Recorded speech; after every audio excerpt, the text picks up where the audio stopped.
daily. Say things like we have Mama Health for pregnant mothers. We have, let's say, like you want to schedule appointments with doctors. So all that came up to it. It bred up a whole an idea or a demand of having to create mobile applications, which is having to develop for mobile applications, because you can choose to develop for web, you can choose to develop for this, but then particularly to develop for mobile application, we had to look at trying to come up with concepts that are going to suit the devices that are being held by users, they themselves.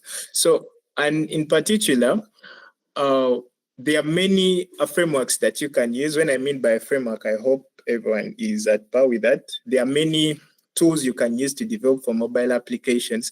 There are many languages you can use. And I'm not sure what languages you've used for your projects that you're going to present tomorrow, but here I'm going to introduce with us one of the latest, which is Flutter. And with Flutter, is a framework that was developed, but developed on the basis of just built on what we have as Java. So if you're very conversant enough with Java, then you can be able actually to figure out things when you're using Flutter. So Flutter is a framework which is like a one set kit of tools that you're going to develop a project from zero to something. Then the language it uses that language. So with every framework, what you do is that a programmer has to have a set of languages that they use to communicate with that. So particularly for Flutter, we use that language, and for it provides a native performance with a single code base. Yeah. And then the other thing I want us also to note is that with Flutter, actually, it allows or it enables a cross-platform development, in that once you develop your application, it can be deployed on any device that's running any OS, whether Android, whether iOS, or any other OS that you know. So you don't have to create custom code for the different platforms that you're going to run your application on. So Flutter is actually an open source UI, and their SDK was developed by Google. It's one of the Google technologies that we have. So you can use it to come up with Android web application, desktop, and many other applications. So as a programmer, why would you choose to use Flutter to develop your applications? First is that it allows fast development, especially with something what we call as hot reload. So I will explain and actually show this at the end when we are doing the practical bit. So with the hot reload is that you see how when you're developing, you actually have to, for some languages, let's say like Java, you have every time you implement it again for the application to run. So, but then here, what happens with Flutter is that all you need to do is to just enable the hot reload function. And then once you save your file, the app itself, it builds the APK and deploys directly, whether using an emulator or whether you're connected to your phone. So you don't have to recompile every time. All you need to do is to enable the hot reload function and then be able to save it. And each time you save a file after making or implementing a feature, and you run you run the file, it just does a hot reload. The other thing is that it's very expressive with flexible UI. And what I mean by that is that you can be able to integrate. It comes along with different packages that you can be able to integrate animations, icons, color designs from any other tool that you've used. It has a direct plugin with Figma being one of the best design tools that you can use when coming up with a mobile concept or any app concept. Then it also comes up Excuse me, sir, you are breaking. Where it you keep allows for will play. Okay. Let me try to see what I can fix it. How about now? Yeah. We can Now continue. it's better. Oh, okay, perfect. So it is very expressive and it has a flexible UI. You can play around with different components. Yeah. So I'm going to show us a project that at the end, which I tried to come up with. It is an ELOG system. So you can play around with different components, different widgets, different buttons, floating buttons, and so on. So it's very expressive. And then also in its attributes, as you're coding its attribute sections, it offers a wide variety of attributes that you can use to design your features. Leave alone the normal ones that we know, let's say like corner radius, or maybe like you're designing a floating button. So a floating button, you give it, let's say like it's an elevated floating button. Then you give it, let's say, color, you give it a background shadow. So this with Flutter, if you read that documentation well enough, they offer a wide range of more attributes. So it's more expressive. You can define a gradient on a button shadow. You can define a lot of stuff just on an individual component. And then the other thing is that it also offers a strong developer community. So as programmers, there are always challenges that you face, especially as organizations that own these frameworks. They make on versions from one version to another. They keep on shifting. So you find that some packages that you're actually using to develop, some become deprecated in that they are obsolete. They are no longer in existence. So when you try to call on those functions, they can't work. So such challenges, you can't do away with them. But then where can you get quick help? So originally we were used to using Stack Overflow, but then Stack Overflow isn't the final thing that you can use to give you a real-time feedback like to your problem. So with Flutter has a community because Google has a wide developer community actually. It's just compared to how you have as the Unix community by population. So you can easily get help in case you have challenges while developing. Then we are going to look at now another aspect, which is how do you go about when you're starting development? What do you need? What tools do you need? What do you need to install? What do you need to have on your machine to be able to run Flutter? So I can first hear from the team, and maybe you give me a whole brief overview of if you're developing an application, what have you been using before? What have you been interacting with? What have you interacted with? Let's say like a kit, I say I need for programming language, I can choose this. I also need, let's say like an editor, then the editor I'll use this, and you give us like a reason as to why. If it's an emulator, you can tell us like why you use that emulator, something of the sort, so that I can get a better grasp of what you guys have. Then I also share with you what I have.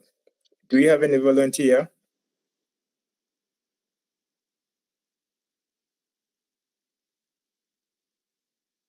Could we be having any volunteer?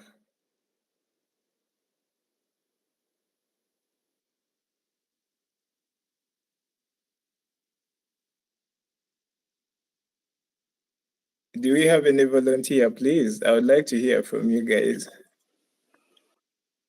Yes, thank you. My name is Patrick.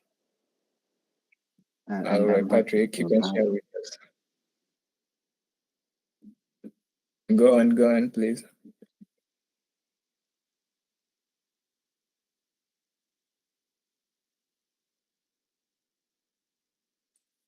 Patrick, we are listening.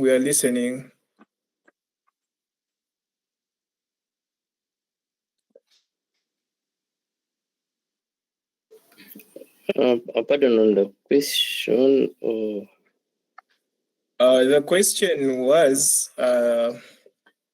with the tools that you've been able to use to develop your projects, could you give us what are the requirements that one would need? Like, what are the things you need to have on your machine as you start working on your mobile application based off your own project?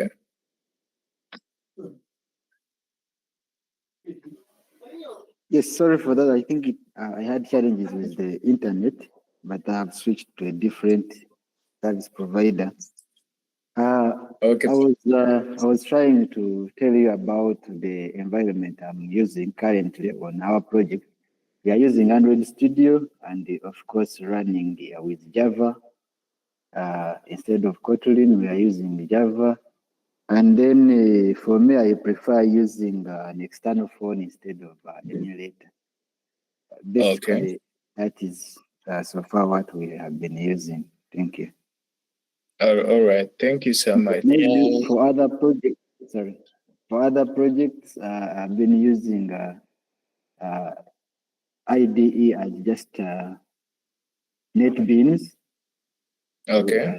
Version 12 because it helps me to structure very well on my code. Even editing, you can even, like if you want to edit a number of them, it comes easy. You don't struggle looking for a string, each string within your code. So basically, I think I'm used with it, and that is what I always use. Thank you. All right. Thanks for sharing with us, Patrick. There was someone else who wanted to tell us something. Yeah. Yeah, you can go Thank you on. so much, Mr. Joachim. This is Anthony.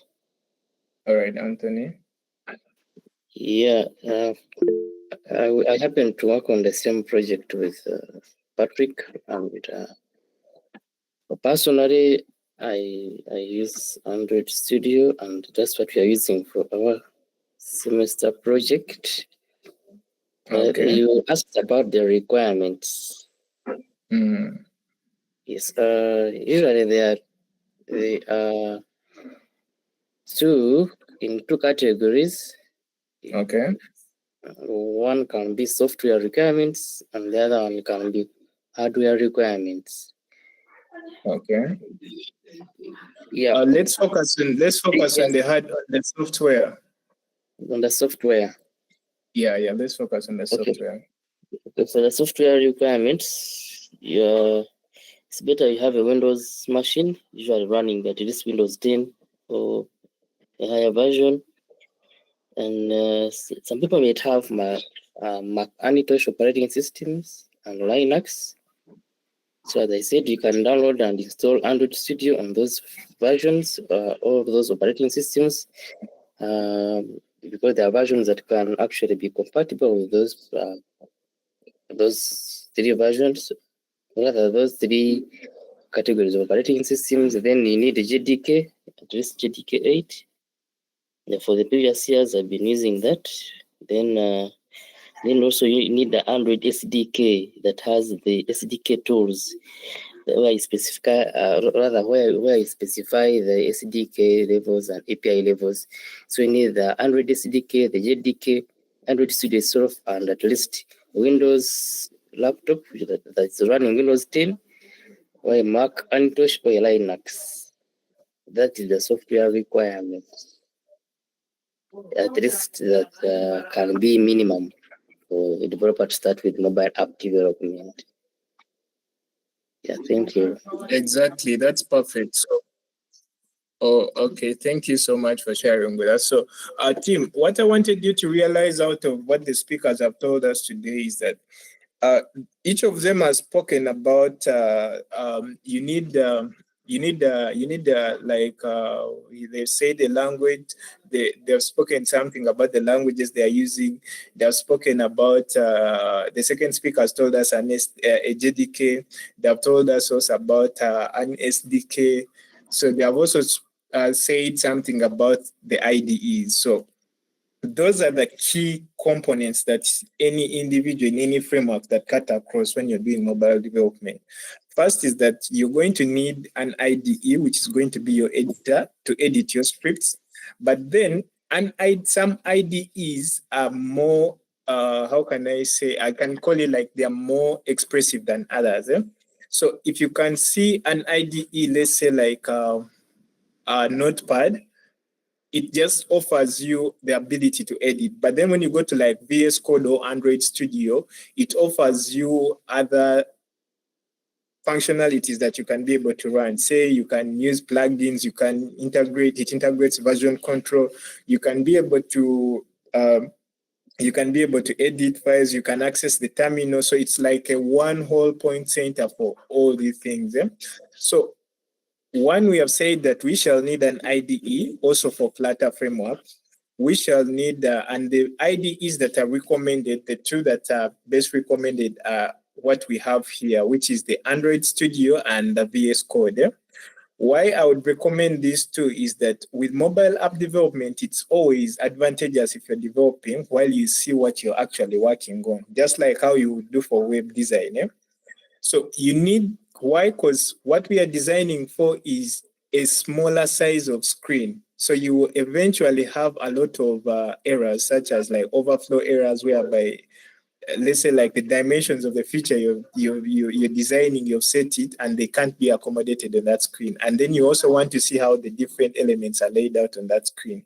So as you're doing that, is that it's easier to work with these two emulators, IDEs, because they offer either a connection to a phone whereby you can actually deploy and be able to view your app on your phone as you're trying to develop. So Android Studio is better to work with as opposed to VS Code, because with the VS Code, you have to install the emulator like externally, and then you also configure it first. So that's a hard challenge to do. But with Android Studio, it comes once you download the SDK. One of the tools that the SDK comes with is the emulator. So you select which type of emulator you would actually want to work with. So we are going to, what are other things that you actually want to use is, you also need to download now Flutter itself. So Flutter now is like the engine, the framework engine. But then what runs it? The Flutter environment comes with a JDK. And then later on, you also add an SDK. So the SDK is the development kit.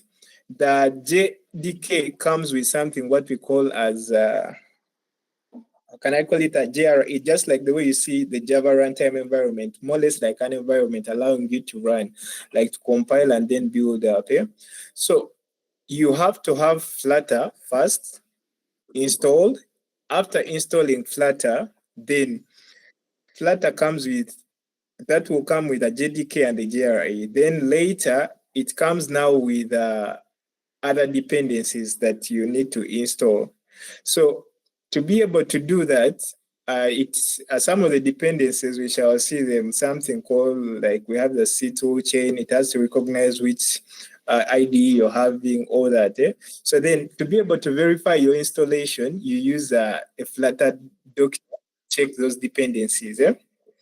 Then after, you need to set up your emulator. So you could either choose to use the Android Studio's emulator package, or you could use a physical device. Same thing also with VS Code. So the question now is, where do you set up Flutter from? So these slides, I'm going to share them with, I'm going to push them to Google Drive, and I'll share the link with everyone after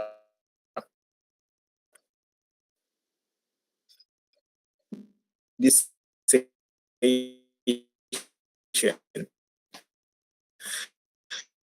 So I want to take us, let this load, I want to take us to the Flutter website so we can be able to see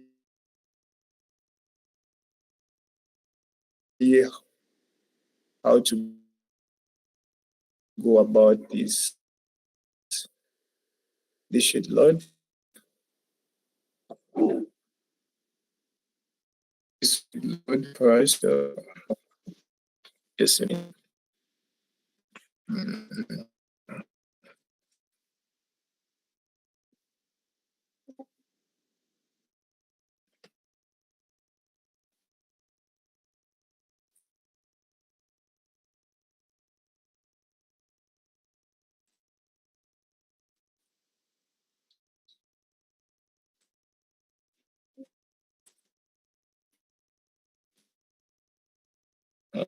This is things.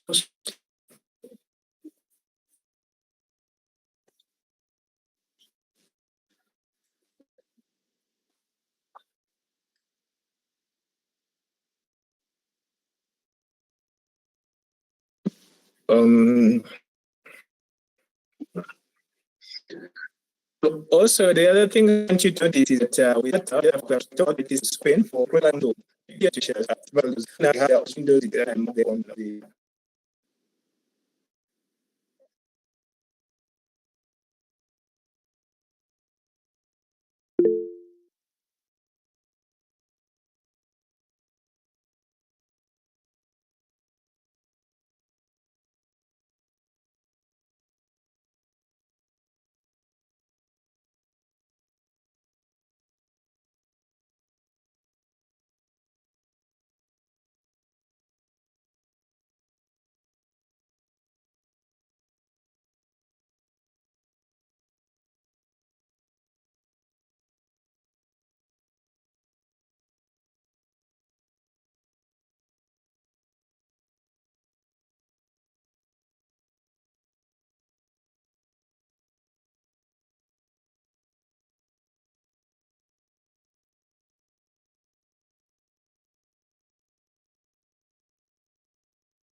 Hello. I was having an issue with my network. I'm sorry about that. Yeah, I'm sorry about that. I was just having a small issue with my network. So I was talking about on the installation part of Flutter. So what you're going to do is you access the website, the official website of Flutter, which is this. I've included the link. I can also include it in the chat, just right here. Let me copy this and add it to the chat. Pardon? We are not I think you are not sharing. sharing. If you're sharing something on screen. Oh, okay. So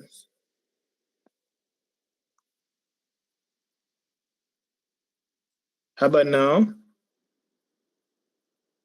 It's loading. Okay, we are now able to see. Thank you.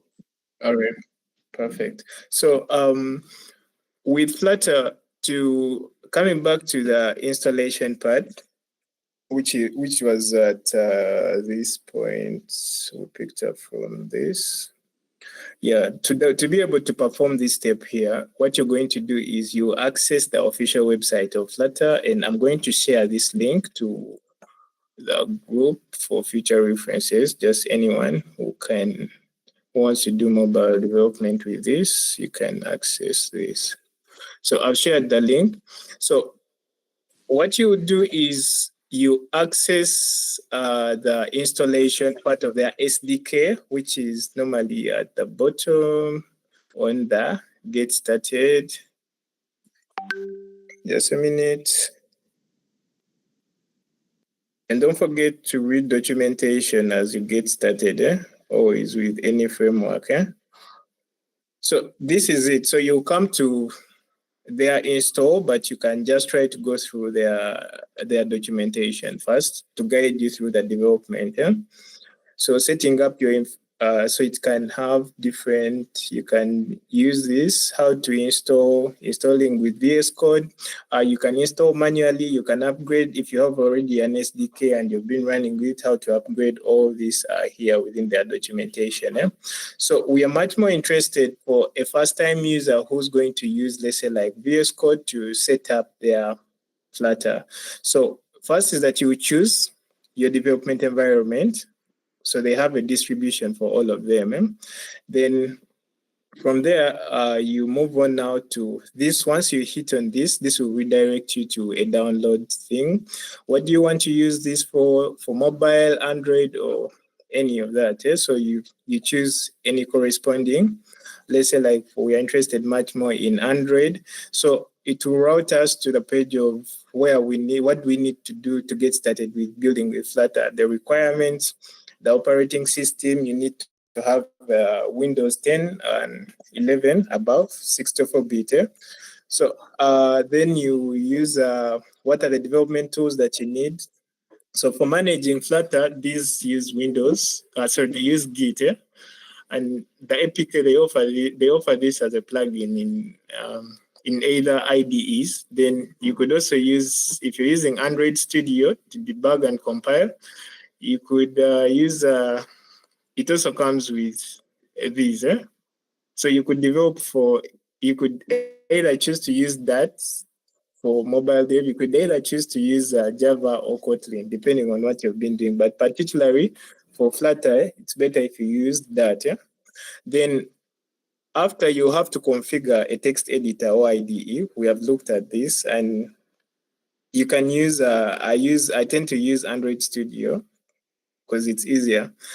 But the popular options that people use, you can use VS, you can use Android, IntelliJ, depending on any.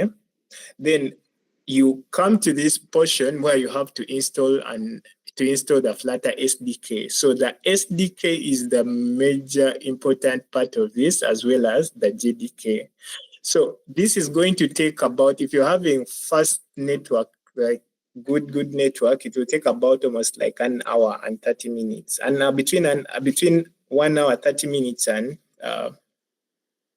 2 hours, it's real heavy.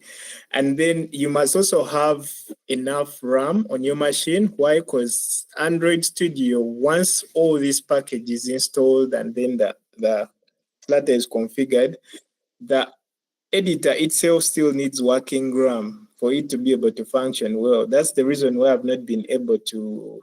I've pushed the technical part to the end, because once I start running it now, it will be as slow as nothing and I can't do anything at all. Then for those guys that are trying to use Android Studio, it is a one-way route whereby you could just, once you install Android Studio, default, it will route you to the part of installing the SDK. So you choose the SDK that you want to install. But for those guys that are having to use VS Code, then you have to follow the procedure that this site is offering you. So you download and install the SDK first. Then they will show you how to add it to the C directory for the Flutter. Then how you're going to configure using Flutter doc to check the different dependencies that it's using and how to add it to the environment variable, something of this.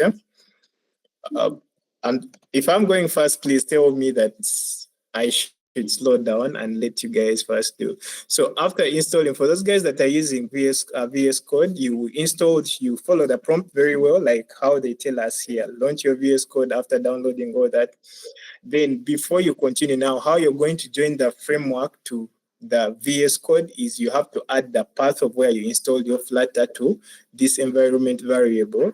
You just type in environment variable, you come to your path, and then you have to adjust you add the new one. So you can just come and add, let's say like new, it will create a slot.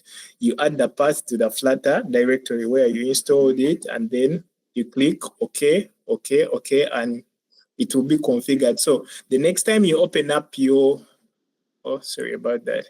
The next time you open up your shell and you try to run, let's say like Flutter, this is not going to work because I'm using different PCs, like different display screens. So this one here doesn't have, but I will run it on the other during the practical session. So when you hit Flutter version, it will run and then it will show you what version of Flutter you're having. Then VS Code now will be able to, since it can access, it's one of the programs that can access your environment variable, like it's in that path, then it can be able to detect and know that you're having Flutter installed. But then it can also, the editors, Android Studio and VS can also tell that you have Flutter, but you don't have the SDK installed. Then they will guide you on how to go about the installing of the SDK. So the other approach now to having to install the SDK is the easier way out. What you can do is, if you know a colleague that has the SDK already installed or they have Flutter already installed up, what you can do is when you go to install Android Studio, so Android Studio is different from this. So to get Android Studio still, you go to their website still. This is it. I'm also going to paste the link in group for those that are interested to continue with this. So this is it. This is their official website.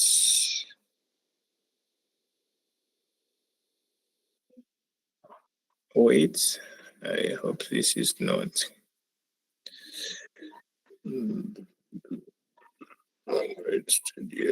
So let's do this. I need you guys to get authentic stuff. And let's do download.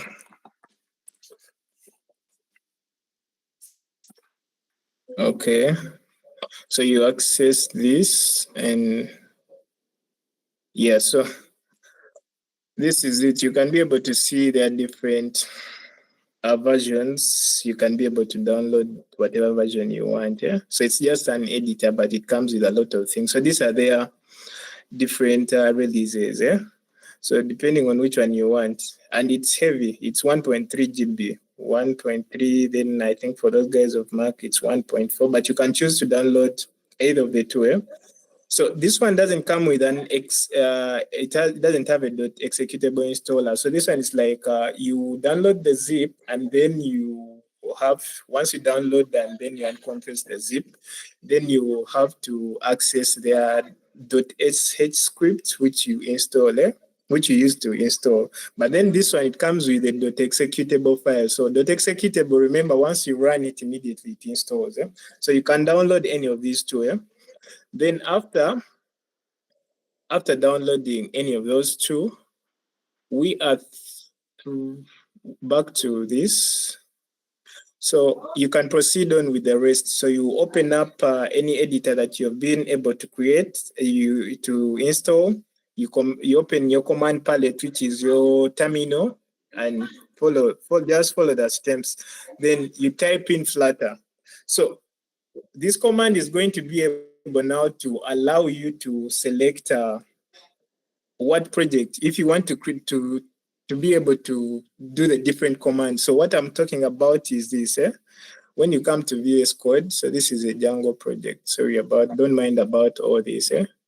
This is a different project. So you just come to the command palette, you type here. This is where you type Flutter.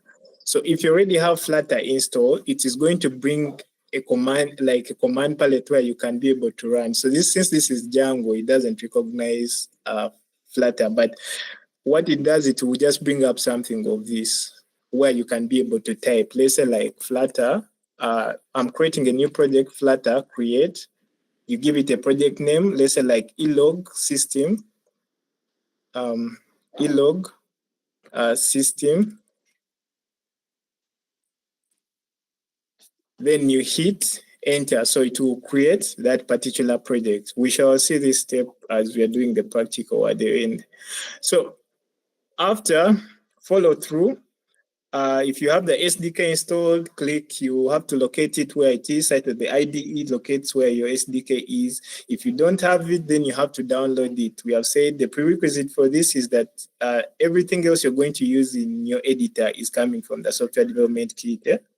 So you need to have this. You can either choose to download it if you have fast network, or you can get it from a friend who has the latest, and then you just bypass the download. Yeah.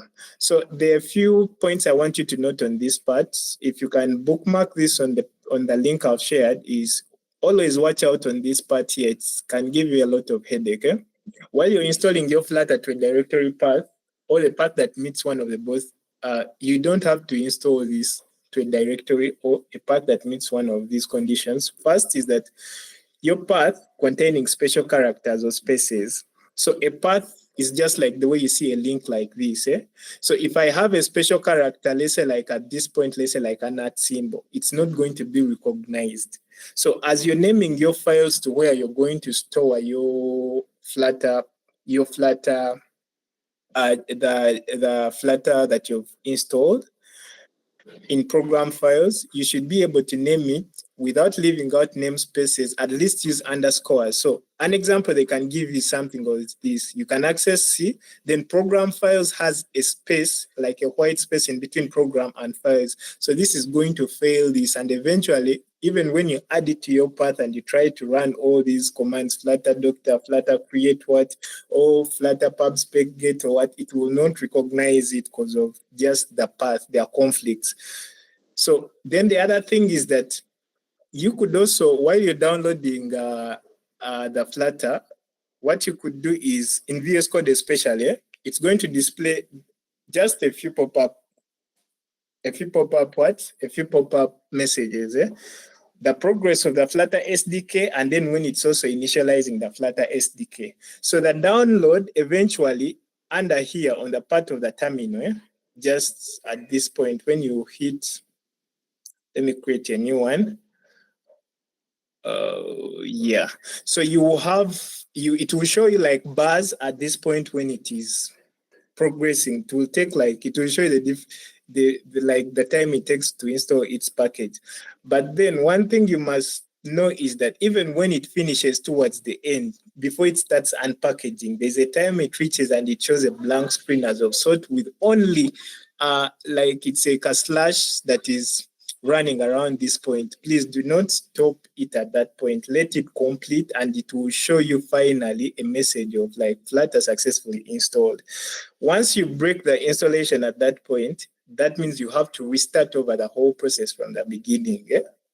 Yeah. So up to this point, if if I offer these two links, can we be able to go through the whole process of installing the Flutter and based of the guides that are here and with a small explanation I've given? The other stuff, you can try to get it from here, like you try to read through for whatever you're developing, even if how to start, how to restart, how to check the different packages, the commands are all in this documentation. Are we together up to that point? Yes, yes. Thank you. Yes, we are. Yes, I am. Okay, perfect.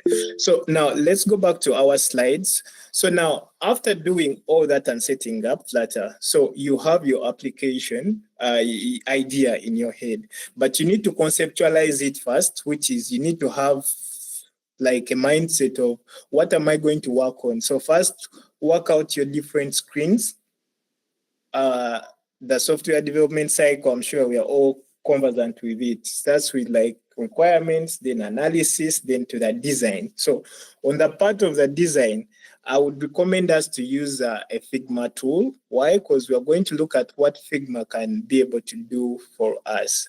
So Figma, we shall look at a screen like this. So I want to design an application. This is the demo that I want us to just use for this. What are the different screens I'm going to have? And what are the different functionalities that are associated with it?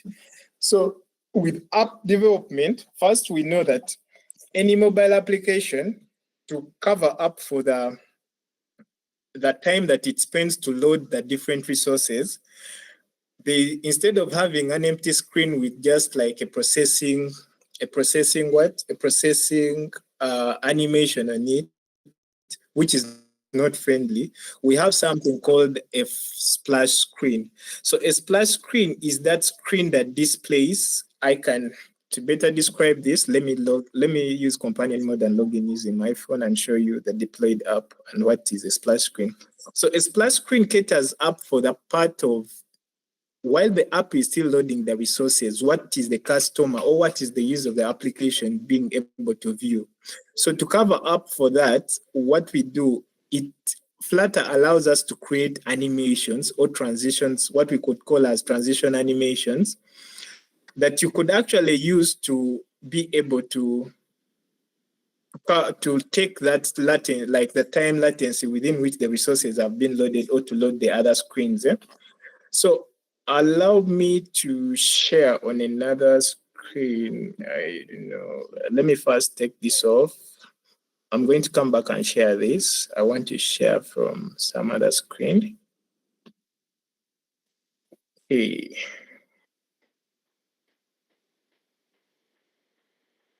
Okay.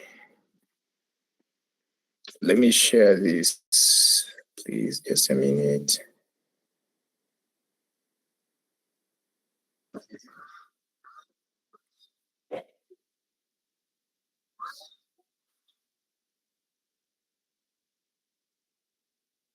Just a minute.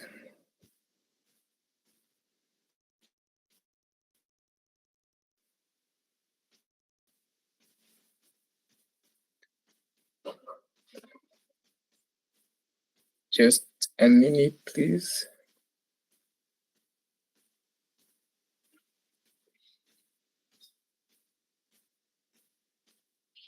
Let me be able to join.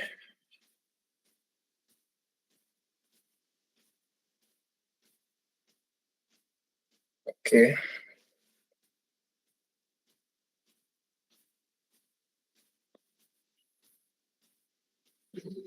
Why is this taking so long?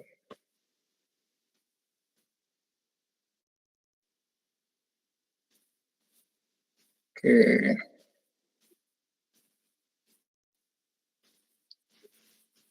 So I can start. Can you all be able to see my screen? Yes, it's now visible. Can we all see my? Yeah, yes, I can see. Okay. So our application that we are working with is called eLog. Okay.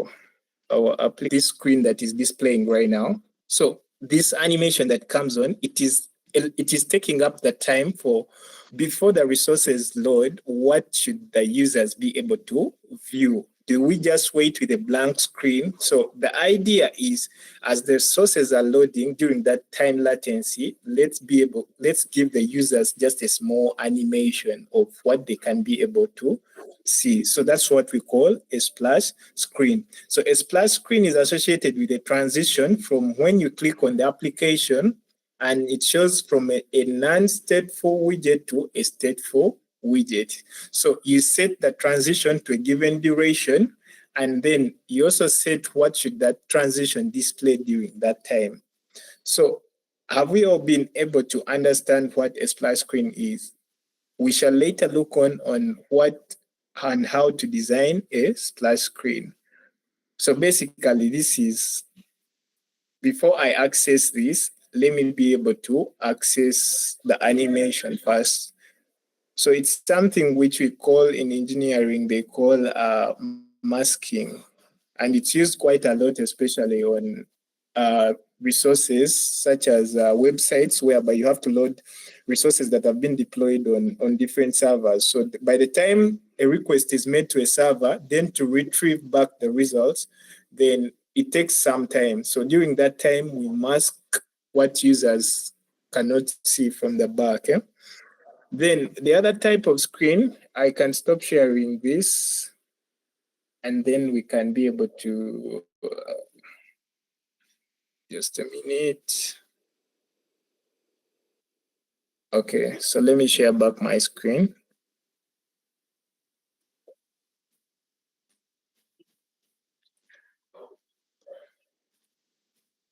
Please, in case of any question, feel free to ask. Feel free to ask even the simplest question. We are learning from each other, okay?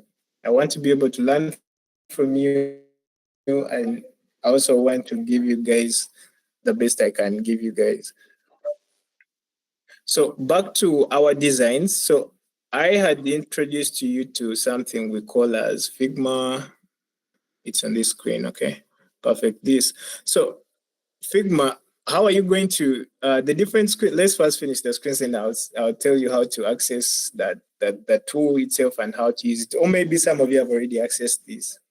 So we start with a splash screen, and then you move on to a login, which is authentication now. Then from the authentication can be split up into different parts, which we can be able to see at this point here. So we have a sign up, and then we also have a login. Quote the features that are on each page. We have we can decide to use Google authentication, whereby you just configure the all Google Auth to use social accounts to sign you in, and then the authentication will be managed by now having to it will be managed by the Google console. So you can just configure that, and by what I mean is I can do that as well, but we can do it as a side thing as well.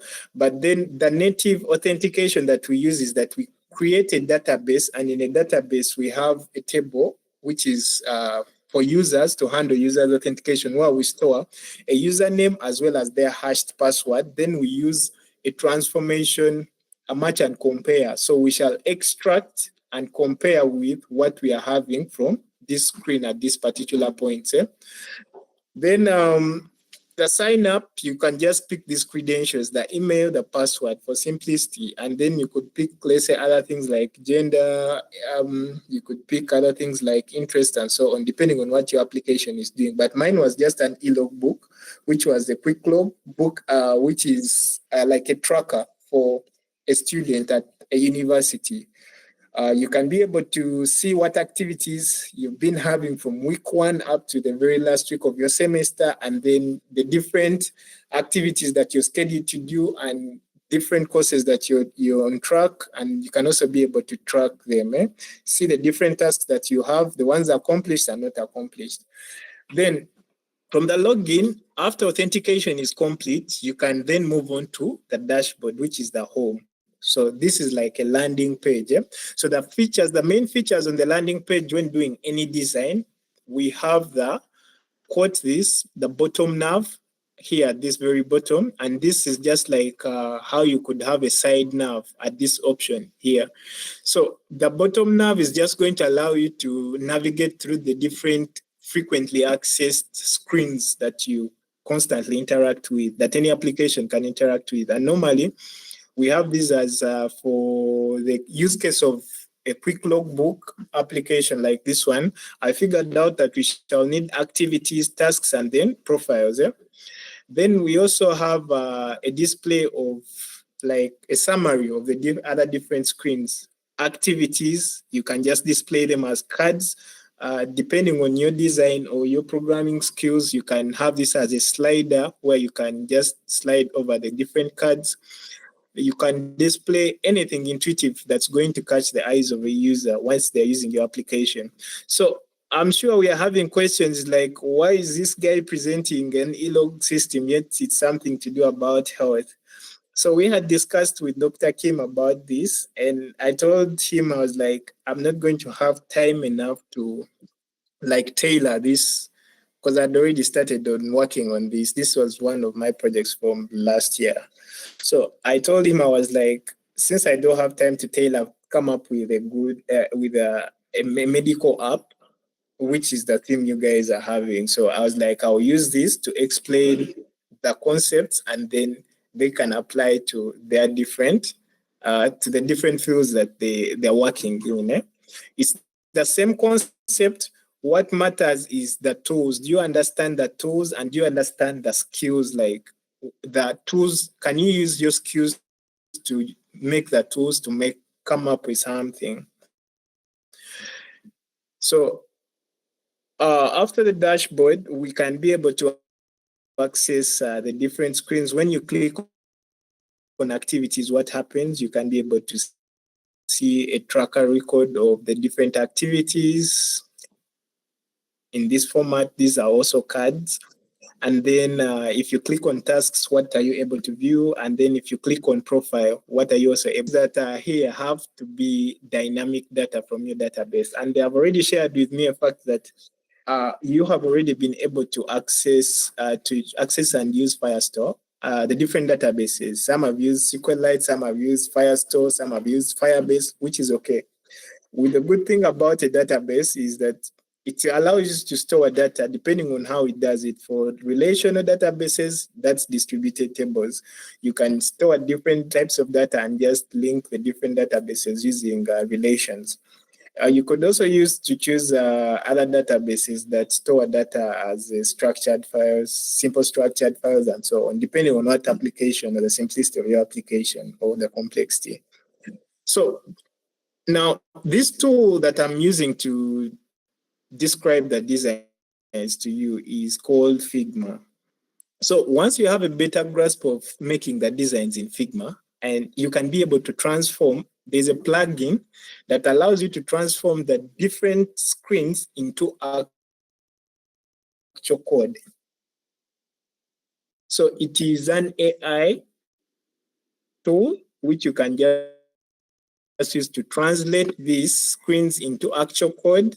Then you only have to program for their functionality. So you don't have to program for implementing these other screens or buttons or what, no, nothing of the sort. But then to do that, I would first advise you to have a better grasp of how to implement these, like in actual code. Learn the different components. If it's an elevated button, know how to implement this, know how to add a widget, know what a scaffold is, know how to design any of these components like one before you can use the tool that I'm going to show you. So the tool is just to simplify your work, but it's better to start from the fundamentals or what we call as the basics. Then they have showed us these designs. We have just seen designs, but then how are we able to now make the designs? So Figma, this is just now the visual edit.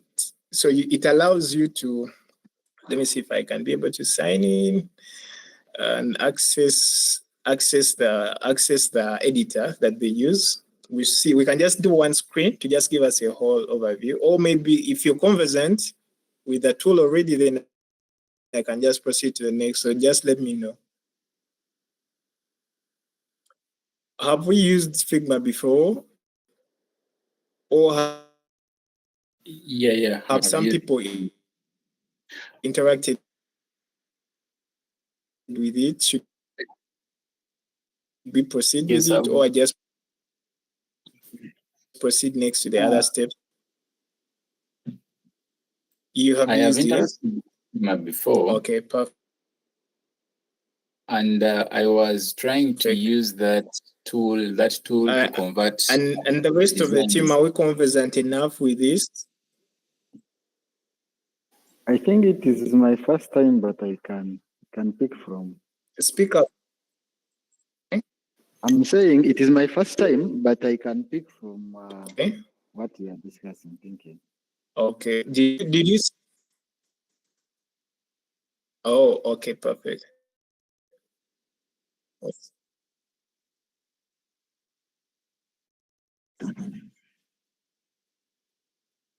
Okay, perfect. Then that's okay. I'm trying to access this to show us the editor and how you can be able to add different screens to come up with it. This is taking long.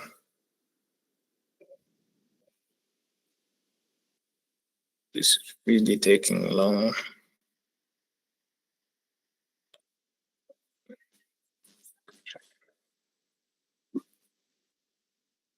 Maybe as this is trying to load, what I can do is let me just give us also a link of the resource to in your free time. I'm going to post the link also in the chat so you can access it anytime and then try to play around with the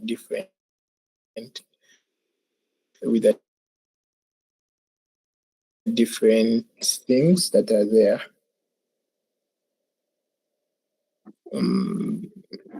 My net is not so good, I guess. I'll catch up time when this loads. I'll come back to it and show us. So, up to this point, are we okay?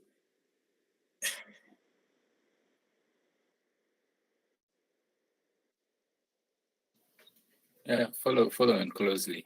We have looked at installing Flutter, Studio, then separate screens. Okay, perfect. So we have looked at all that, and then we lastly, I will just show us how to use the editor of Figma. So let's move on to, as the screen is trying to load, let's move on now to creating your first application with Flutter. So what happens when you want to create your Flutter application? First is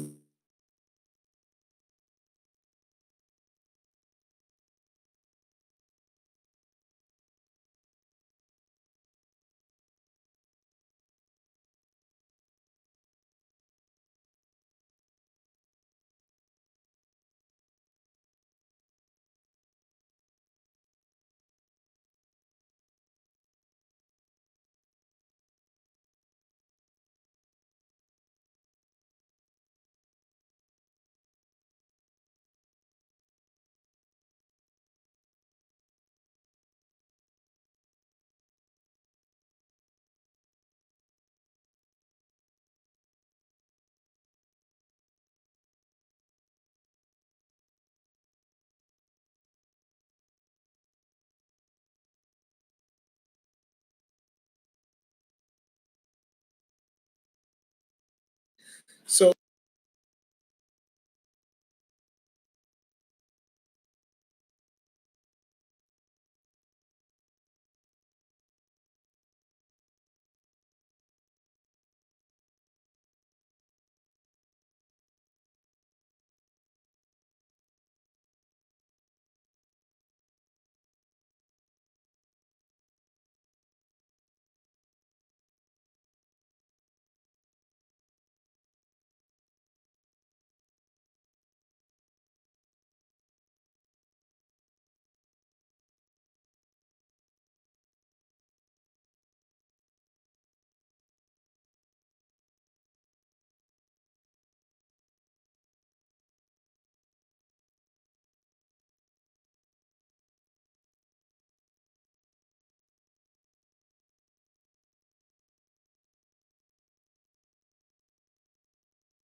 Yes, Mr. Joachim, your microphone is muted. I thought we had lost him.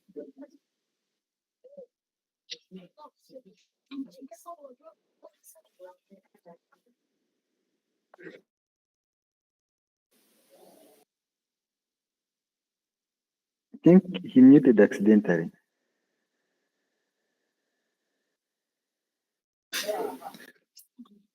Mr. Joachim, your microphone will be muted.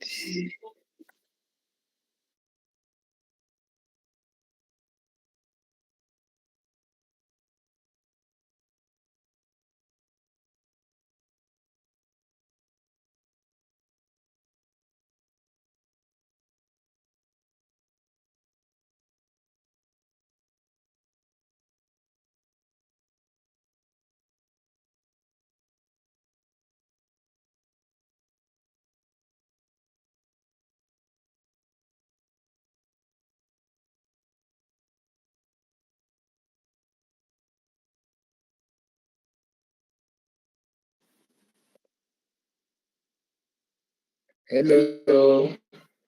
Hello. Can you guys Can be you able guys to? be able to? Can you guys be able to? Yeah, now we can get you. But there's an echo in your background. How about now? Yeah, the echo is gone. We're Yeah, good? now okay. Okay, perfect. All right. So I was saying that I wanted to show us the project structure that we can use for the clean block architecture and how to structure your project the first time you're trying to create one.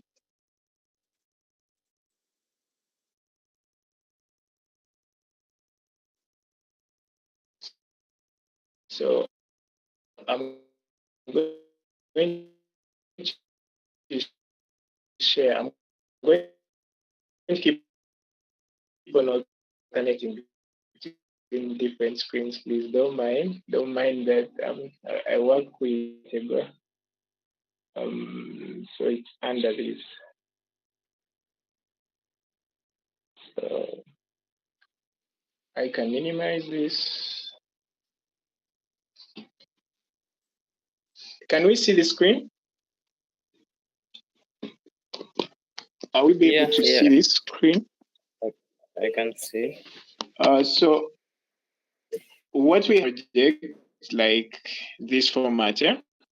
So we have different directories. Each time when you go to your terminal in your Flutter project, you can come to here. It's normally here. You come to this. So this is the editor. So this is what you're looking at is the Android Studio editor. So when you're trying to create a new project, it's like this will not display any project. So you come to your terminal. You can do it from outside even. You can just come to this part. This is my terminal. It's already running something. That's why it's like this. But I can create a new one. So you just come to this, any directory structure. Let me navigate to one. Then we do one. Oh, wait. So I will access, let me just do home. Let me do home, Musiimenta, then desktop. Okay, we are going to create one new thing all at once. So make directory, then you're going to create, let's say like elog. I want to call mine elog. So with elog app, I'll create this on my desktop. Then after creating it, so we shall be able to see that on desktop, I have an application. I have a folder already called elog. So I'll access now elog. And within it, it's already empty. There's nothing at all. So at this point, that's when now you can be able to run your command. Flutter create. So we can first run our first command to see what it's going to give us. So we have been able to see when you run Flutter version, it will show me that I'm running Flutter 3.27.4, and then the framework, it's this. I haven't updated this. It's now 4 months. The engine it's running is this, and then the tools that it's also using. I'm using that, and the version is 3.62. So last night I would have been able to show you guys from scratch, like running all this stuff from scratch. But last night I was having a conflict because this is already telling me that it's deprecated. There's a version, I think right now they're on version 3.32. This is the latest version, and I'm having a version that is less by almost a year, which is at this point here. I'll be able to show you guys when I try to run this, but it's not going to let me. Okay, we shall do that later. Okay, so after you create your project using a command, you can just type in Flutter create. They say we can call it elog system, or let's call it elog app. So it will start creating the project. It will resolve the different dependencies, and it will let us know when it's actually done. So when you run that, it has already set up a structure for us. Remember, originally this directory was empty, but then when we are going to open it up, we are going to see that it has already structured this project for us. So we check out, it comes up with also the documentation, the necessary documentation that you actually need to see how you've structured how it has structured the project, and then how are you going to tailor it to your own architecture, because it has a different architecture. It has stated for you, but then you have to tailor it to your own structure. So what are you going to do is you have to first navigate to the application that you've created. So when I list my files, it will show me that at this point here, it has actually created another directory with a different structure. So let me try accessing it, and then we see what's there within that folder that it has created. So let me hide this. Okay. So if we can be able to see, this directory is originally non-existent. So it has created all this. And I want you to note something, which is, let me increase my brightness so you guys can see. Okay, perfect. So I want you to notice that it can create.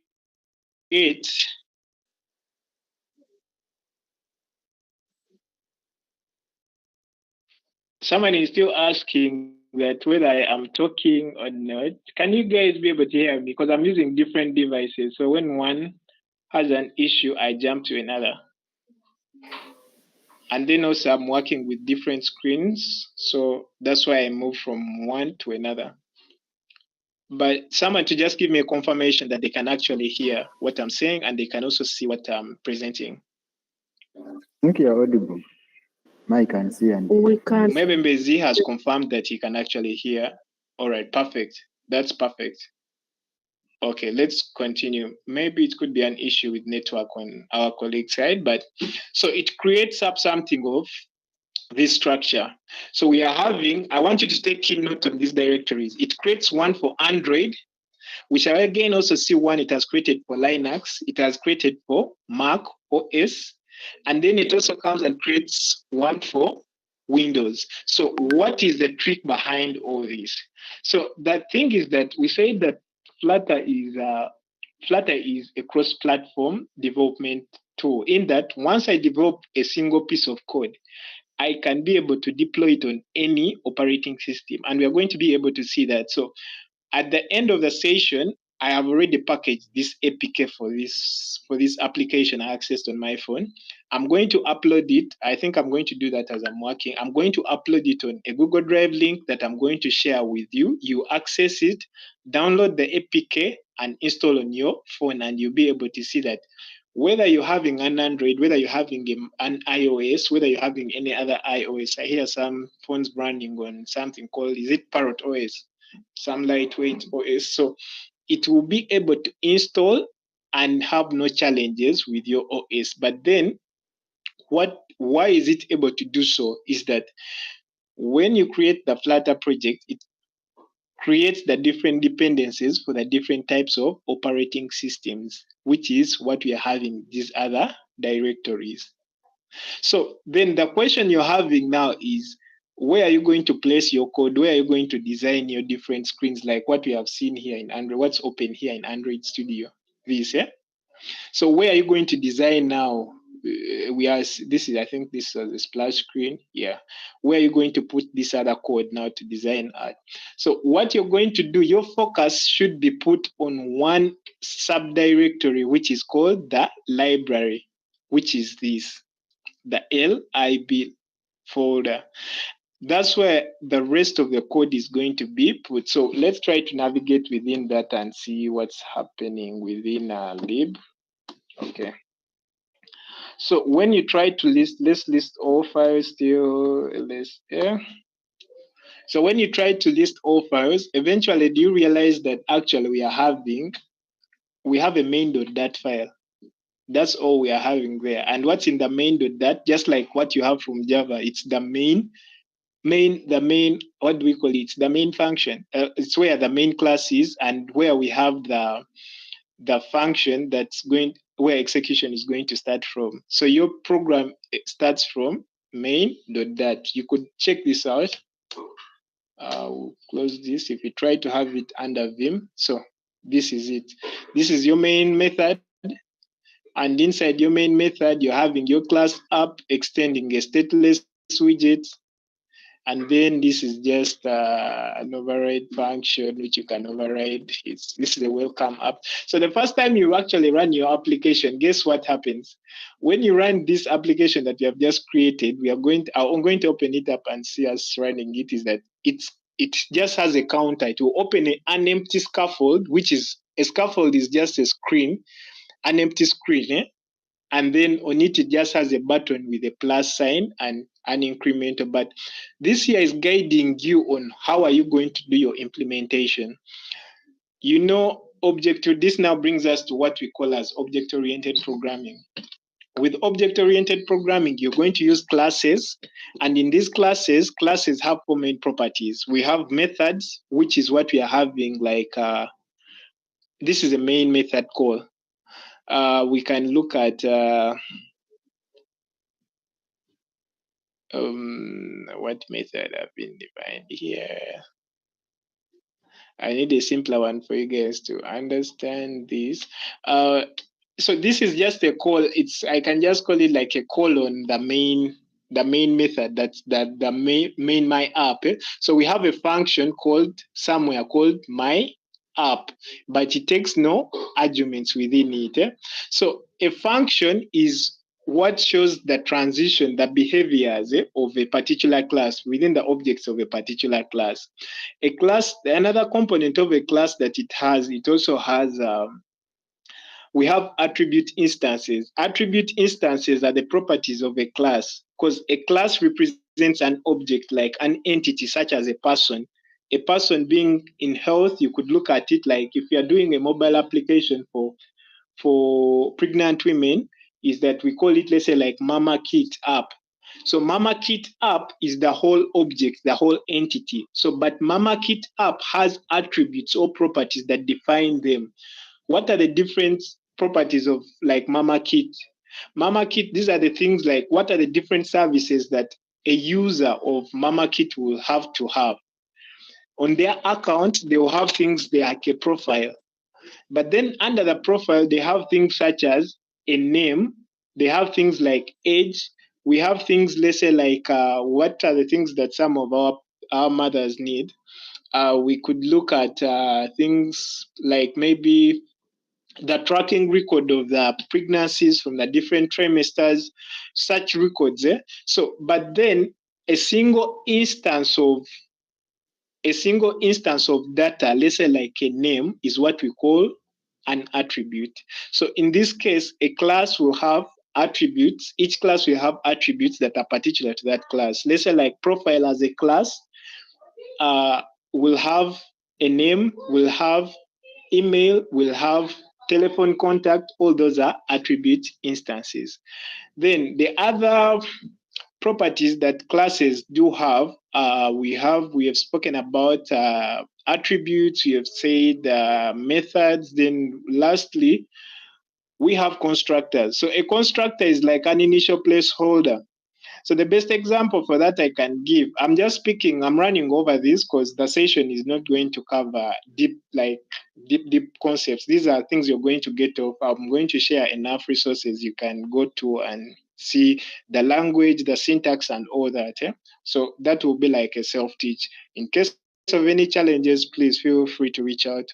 So a constructor is like a placeholder. Look at an instance of where someone is going, let's say, like for leave, on education leave, but they are coming back. So what happens is that the management assigns a temporary. Someone is still asking whether I'm talking. Someone is still asking whether I am talking. But then the rest of your colleagues can actually hear me.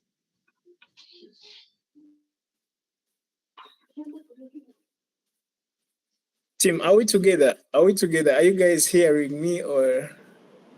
Yes, doctor, we can hear you loud and clear. Okay, perfect. You are clear. I think that person's problem is their machine. Oh, all right, perfect.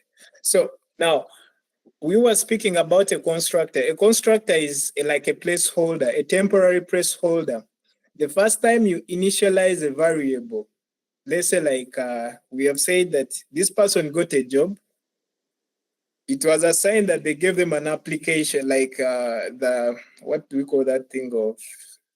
The first thing they offer you, like to let you know that you have actually gotten a job, that document. So it claims that, you for this vacant in this organization, it's already taken. There's someone for it. Then you seek out to go for like education leave, but you're returning back.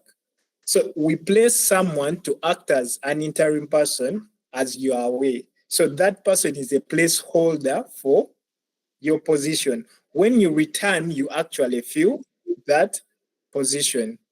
So what I'm explaining as a constructor is a special kind of method that is going to initialize instances of variables. So it will be like if you assign a name, let's say you go to move to like this class and you assign a name, we have class my app extending widget and so on. Then what you have, we are returning this. This is just a return type such that when you call the method, it actually returns these values. So we go into application and let's say we give it, let's say color schemes and so on. So now we have the constructor, what it's going to do for it, it's just going to get these very variables and assign them an initial value, like an initial placeholder, depending on whether it's a string or depending on whether it's an integer. Those are data types. So depending on whether it is a short or a long integer, any of that, if you have, let's say, like a name of a patient on the system, the name we know should be always a string. So in my class, at the beginning of the class point, let's say like at this point, just within these two lines, what you're going to have is, let me do that. Let me do that for us to better understand. Let's escape.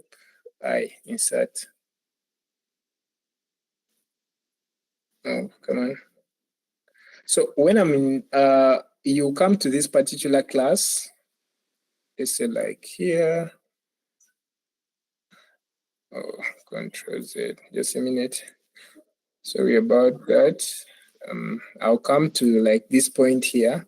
Let's say I'm just giving a scenario. You have it as you define it, it's a string, and then I think here it uses str. But we can use the normal one, which is for the class. It's capital S string, yeah, it's capital S. So you initialize it first, string name, then terminate. So when you move into the constructor now, like within this, because this is one perfect example of a constructor, what you do is that to string, you have to assign it now an initial value that it can be able to hold.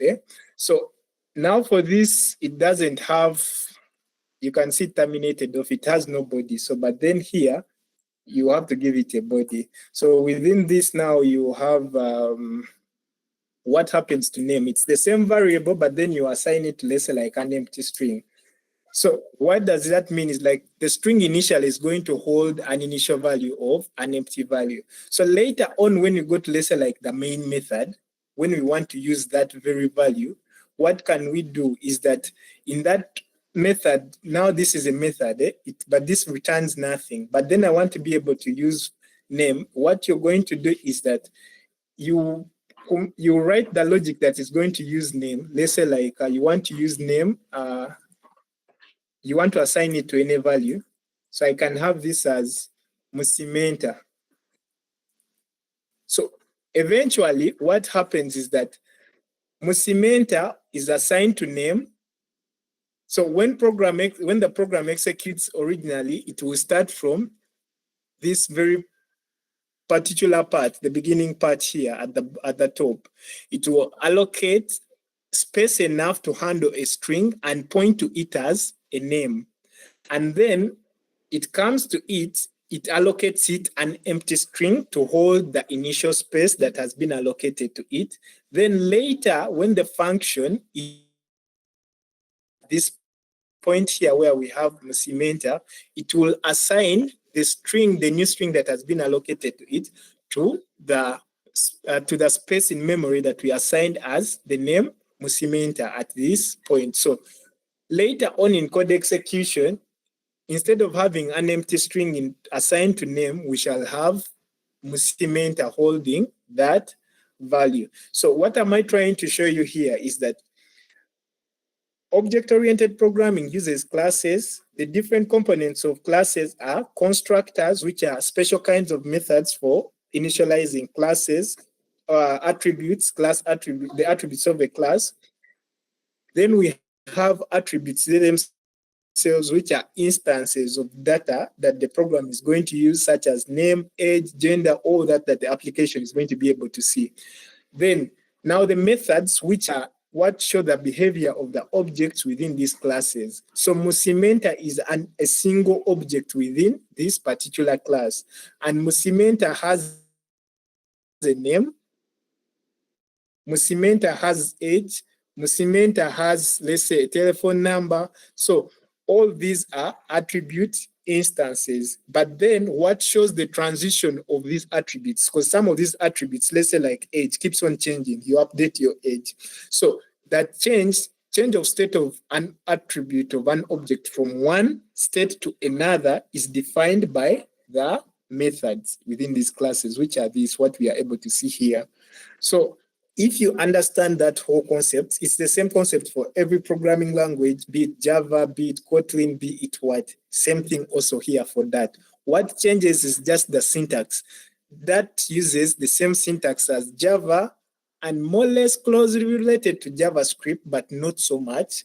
But the direct thing I can say, if you understand Java well enough, you understand classes, you know that we have a main class and all the, the inheritance that, other classes that are using an application is a whole big thing. Look at Mama Kit. Mama Kit is a whole big thing to be one class. So it's one mother class called the application name, which is Mama Kit, but within Mama Kit class, we have subclasses.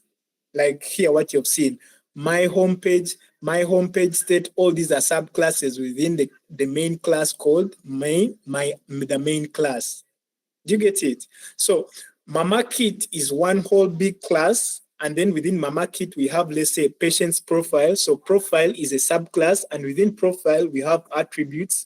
Within those attributes, they can be modified by the methods within that class profile.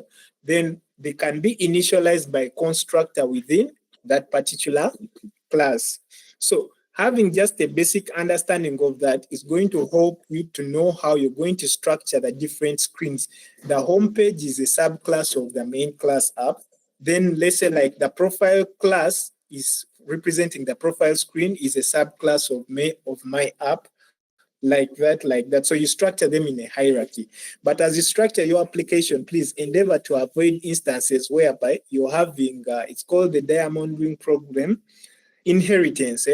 if A inherits B and C inherits, if A inherits B and C inherits also A, that means B and C are on the same level of hierarchy in structure. But then the children of B and C are, let's say we have like D, then D is inheriting both B and C. What happens? So that becomes like a cycle. So why can't, the reason why we do inheritance of these classes, inheritance is just being showed by these words here, what you see as extend. So a class can extend another if it wants to borrow the properties of the mother class. Let's say an instance of we are subclasses of our parents because we inherit the characteristics of our parents. So a child class will inherit the attributes, the methods, the constructors of the parent class. That's why you see that the main app class can be able to run all the methods that are within all its subclasses because it's at the highest level of hierarchy. But then the reason why we have inheritance is to differentiate the different classes. This class, whatever is within this class cannot be accessed by another class, say like this particular one, which is at the same level, but then it can be accessed by the mother class. So that's just giving us a brief overview of what you're going to be working with when you're dealing with Flutter. So I can revert my changes. I don't want to save these. I'll just quit. Up to this point, please feel free to ask me questions. I feel worried when no one is asking questions. Unmute, and please ask questions where you don't understand or what you want me to do a recap on.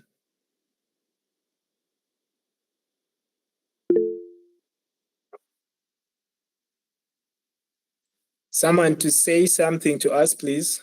You're following Baluku. We're following, really. Okay, perfect. I've been working with Flutter, so if I get confused, I will ask. Okay, perfect. Perfect.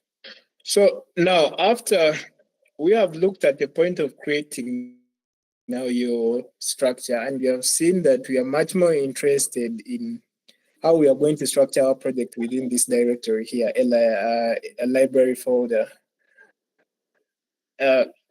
So we are going to move now to, let's move to Android Studio. So I just opened the same project, the same thing you're going to do after creating this project is you just go and, let me do that. You just go to open up your Android Studio. You come to this portion of the project of Android Studio. You come to the open. So here you can be able to select any other project that you want to open.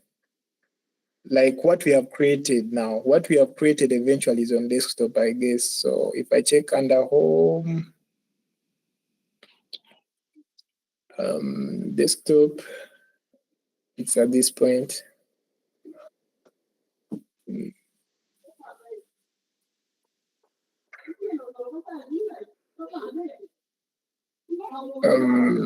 It's not going to let me. I don't want to leave my screen right now because if it opens, it's going to slow me down and I have to restart the machine.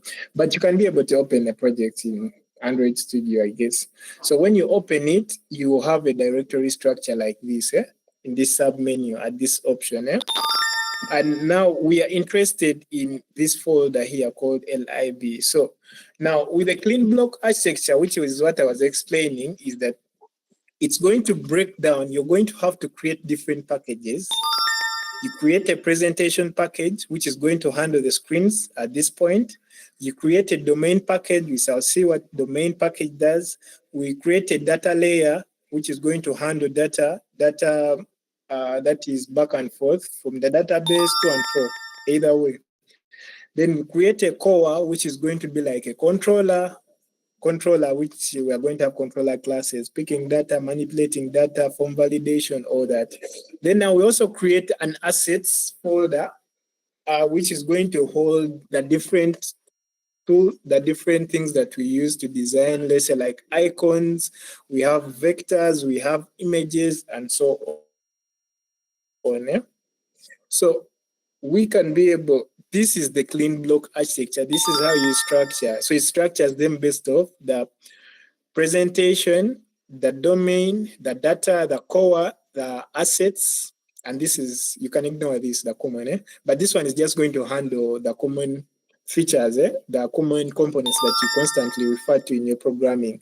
And then I also want you to notice that the main.dat file, which is the main execution file, is at the same level with the rest of the directories.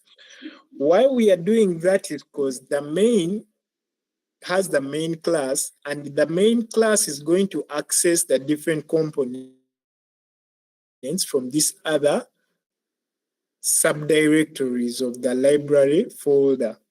So you have to put it at the same level because it's easier to route to the different directories, like down level hierarchy. Because if you place it one level deep, that means to refer to all the other directories, you have to traverse like one level backwards, then now you traverse to that particular file path that you want to follow, which is not always easy, and sometimes it causes conflict. You put it at the highest of key, then at the same with the other subdirectories.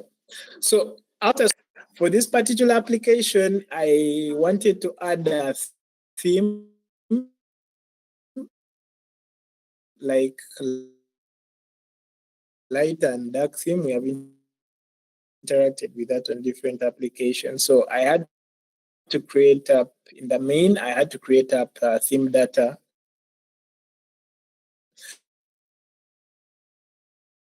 And then lastly, let's look at what we are presenting now. We also divide it into 3 directories, which is the block, the pages, then the different widgets.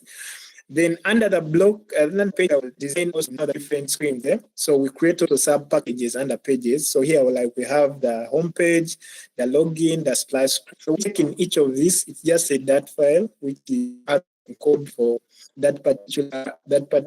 You create the class, and you create your constructor to initialize the variables, which is what at this point, I'm not going to go through this. This is going to take us a lot of time, but this is now what happens when you're doing implementation. Create a class, create a constructor, create the methods of that class, then solve the inheritance. What does it inherit? Like what classes does it inherit? But also keep in mind that as you're doing the different inheritance, include the different packages at the very top of that particular class that you're working with. For example, designing a home screen, it is going to extend from, it will extend material.dat because most of what I need to use are coming from this package. Yeah.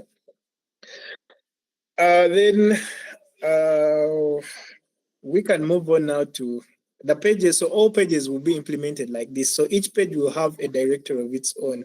When you go to login, that's where it is. When you go to splash, so this is what the clean block architecture does. So for it tries to modularize to the fine grain each module to the lowest or the most simplest level it can do, such that in case an error happens, you know where exactly to touch to make changes. You don't have to keep on looking when you have all these chunked up in one directory. So that's all we have under pages. Then when you come to widgets, I put my widgets still under pages for this case, just to catch up. Then now the block, what you can do with a block is you could, for those that are trying to implement applications for different themes, what you can do, it will require to create 2 objects of the applications, which is the light theme object and then the dark theme object. So you can choose to specify that under the block, whereby you're going to put both. You will develop for one lesson, like for the light theme, you create the different classes, you implement the different screens, but then now, after doing that, you create the 2 objects and you put in logic when to route to the dark theme that's being triggered by the button that they will hover on the on that particular screen. It could be on the settings or what. So in case that button is, it's normally, I think, what's it called? A toggle button. In case it is, they toggle it, then switch to light theme. So the index will point index of the light theme. Otherwise, it will point to the index of the dark theme. So that's all for the presentation layer. That's all we'll be having under the presentation layer. And then you go to the domain now. When you access now the domains, you're going to split them into three, where we have the entities, the repositories, and the use cases. So now here it's going to, this is more or less like the account types. So account types, when you're programming an application, we are still using the use case of Mama Kit for pregnant mothers. So Mama Kit now has different, there are different individuals that are involved in that applications, from a doctor to the patient. Then we could have other health workers, let's say like a nurse. So how are you going to define the different types of accounts? Because they all have different duties. So under your domain, when you're defining entities, in the entities subdirectories, that's where you have your logic for the different entities. They're like use cases. What are you having? What use cases are you having? So you could ignore one of these. So in case of, you could just use an entity. You could use the entities directory, where you define the actual entities, let's say nurse, doctor, and their responsibilities in the code that you're going to put, and then you just call these under use cases. So use case is like a single scenario. Let's say like a patient is trying to access the application, log in and access the different services. So you define each of those use cases under use case, but then you define their entities under. So these entities is just like profiles. Who's a doctor? Who's a nurse? Who's the patient, and what rules, like what privileges. So any application will have privileges. What a doctor can access, a patient can't access. What a patient can access can be accessed. A doctor can be able to view a patient's data. That means the doctor's account is has higher privileges. That's now security, has higher privileges than all these other accounts. So you define all their rules under use cases, but then the entities are defined here. Repository just for simple accessible data, every time data. Then lastly, we shall go on to look at our core, which is this directory here. So in core, we are going to have two things, which is the configuration. So now there are different configurations you need to do. So if you check mobile applications, we have apps that use let's say there are different components that we use on apps. When you're creating labels, let's say like the texts on those applications, they have fonts. So how do you define that for this application, display the text in a particular font? So that's going to be done by defining a configurations file, and the configurations file is going to be able to read within the pubspec YAML. That's why we normally run the pub.get what to whatever changes that have happened within this script or within this project. You'll be able to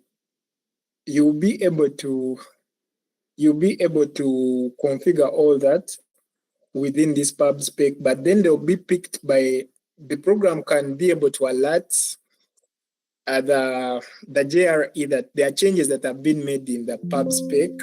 So allow this to be configured to the project. So that's defined within the configuration folder. I think I had made a mistake. I had opened the demo project here. I was supposed to open this. Yeah, perfect. This was the one we were working with. Yeah.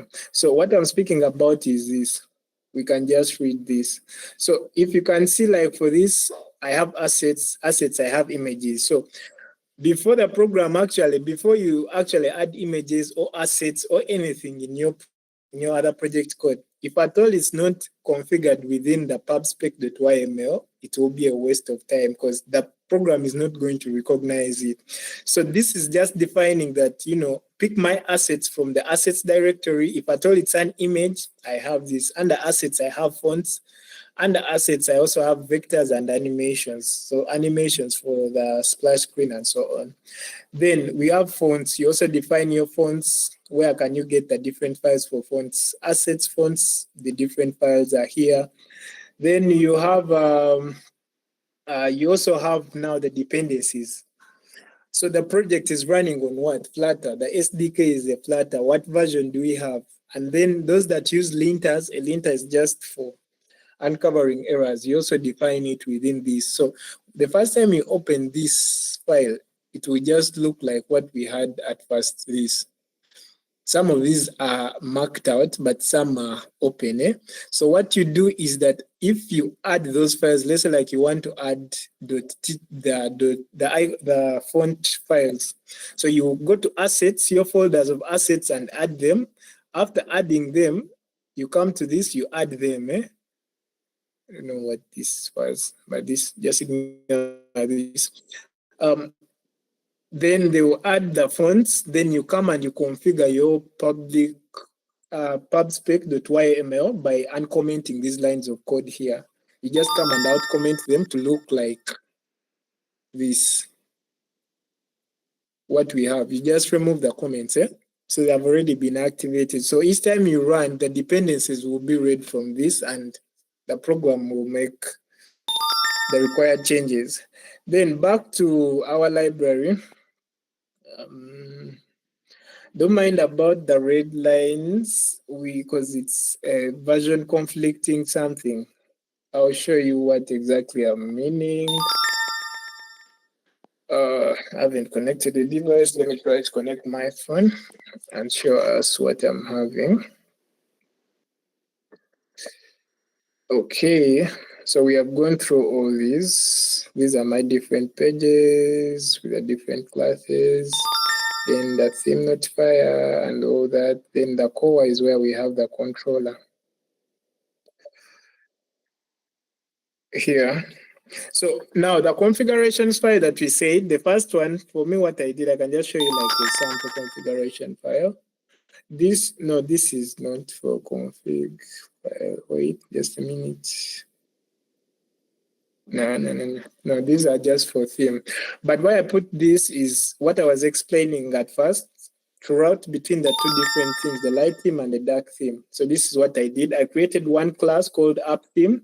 I created an object for the light theme, but then I also went on and created another option for the dark theme. Then now I'll just have when the button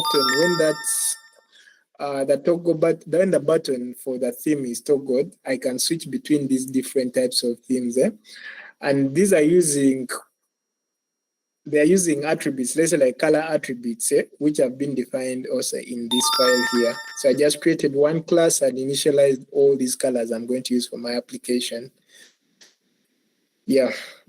So that's how the clean block architecture structures their file structure. So you're having the core separate, you're having under the core, you have the configurations, then you have the presentations, then you're going to have the, I'm forgetting the others. For this particular project, I have not included them yet because it's still underway. It's open actually on GitHub. I'll share the link to it. Anyone wishing to contribute can contribute. Let me see what I'm speaking about is this. So our ideal, by the time we finish the entire application, our ideal structure should be this. You have the presentation, the domain, the data, the core, and you have the assets. So up to this point, please, any questions or I continue?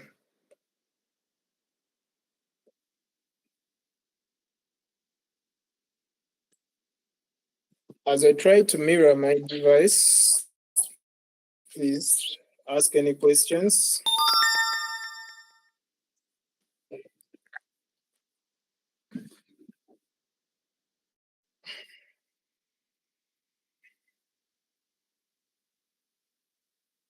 Are we still together?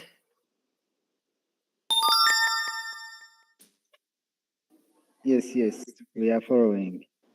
Yes, we're in.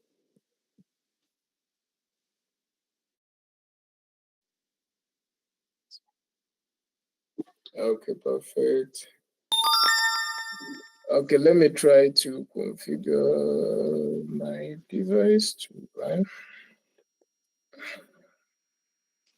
Just a minute.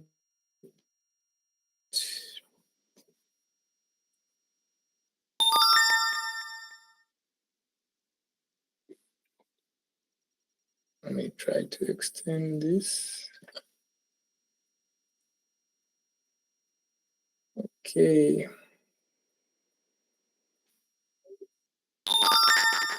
It's not responding.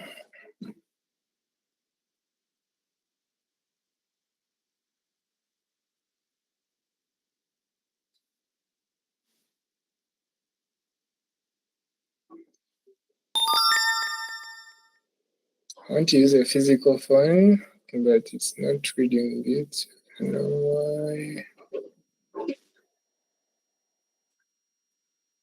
Or I could switch to use the emulator, it would be quicker.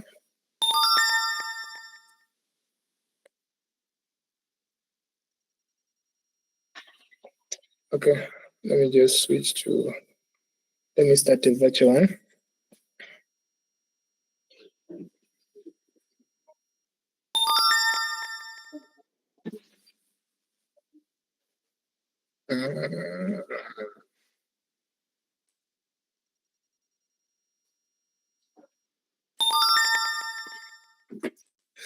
So I'm having issues with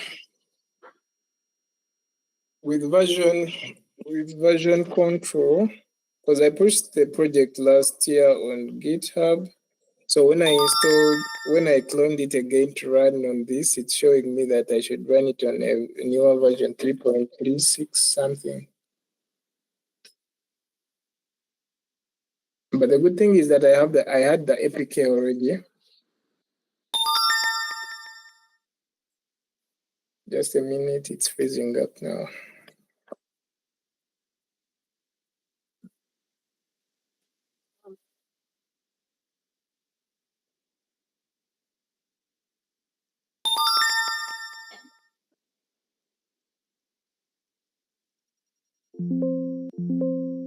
As we wait for that to finish up. So let's go back to try to check how far we have gone. So we have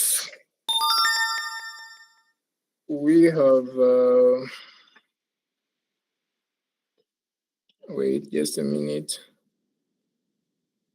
As it's trying to load, I'll share back our slides and we see how far we have gone.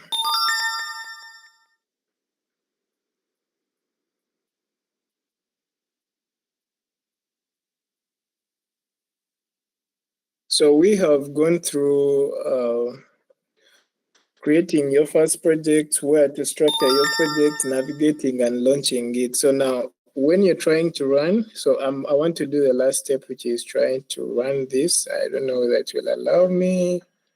Let it try to load and we see. I can use the emulator to run it. So now we are moving on to, as that is starting, let's move on to the other part of the slides. So now we have the Flutter architecture. How does it get to work?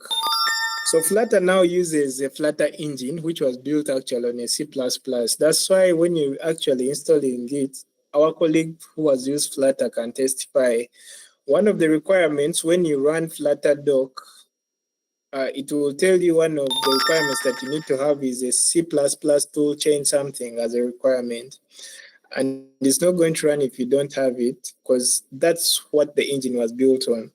Then you also need to do the Dart framework, which is what we have seen, how you structure what's under library, how you structure library. The main should be on top and then accessing the other different directories below. Then we also look at what a widget is.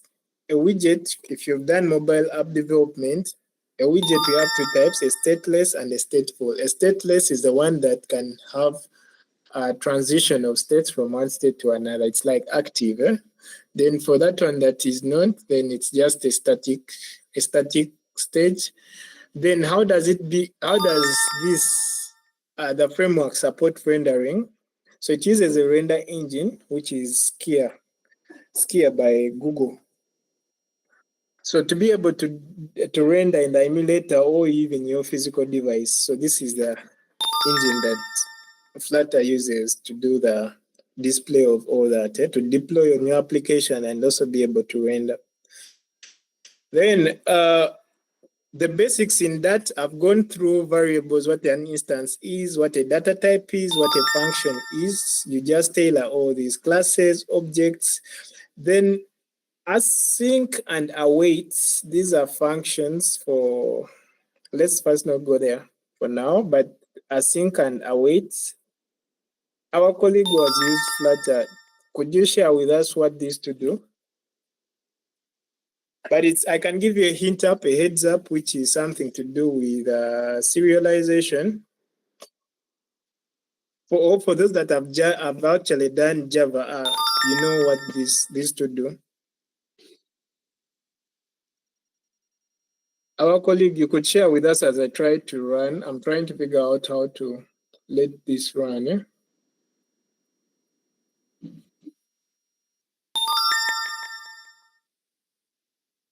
I got a problem and disconnected while we were asking the question. Could you kindly repeat? I was asking that we have looked at all these, the basics in Flutter. Could you help share with us what this does, async and await?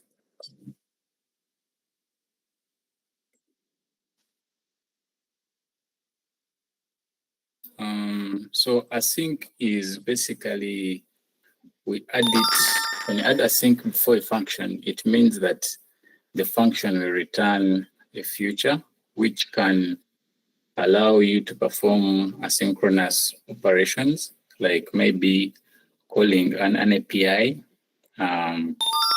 querying a database, whereas await, if we use await inside an async function to wait for a future to complete before continuing with the rest of the code. Okay, perfect. So it's async and await are just functions to handle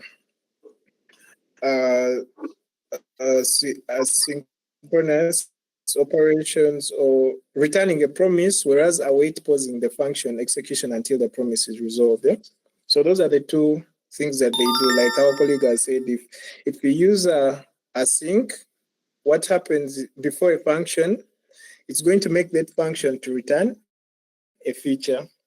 Whereas as await, it's going to pause the execution of the async function until the feature is going to, the feature completes. Yeah? Then it can be used with HTTP requests. It can be used when you okay, I think HTTP requests could best describe that. Eh? Then you could also use it actually like when you're making GET requests to and from your database. So we have, I'm just doing a summary recap of what I talked about when I was displaying the project. Then we have now navigation. Navigation, I'm sorry about that. This thing is taking long time to load. And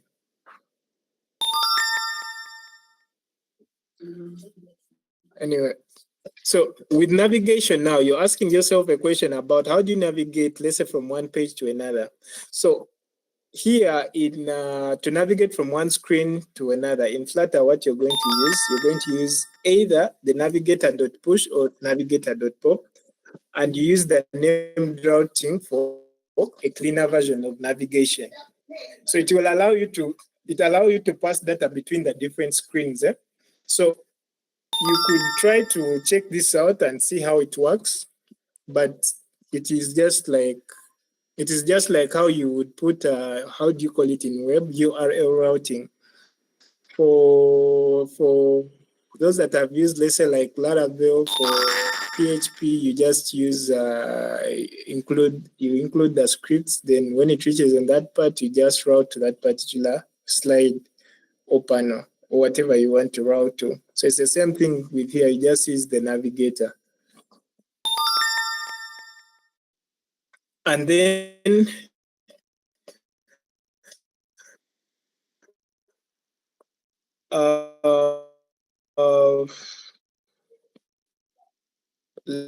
last I want us to talk about states. So we have, like we have said, we have objects. Our applications use objects.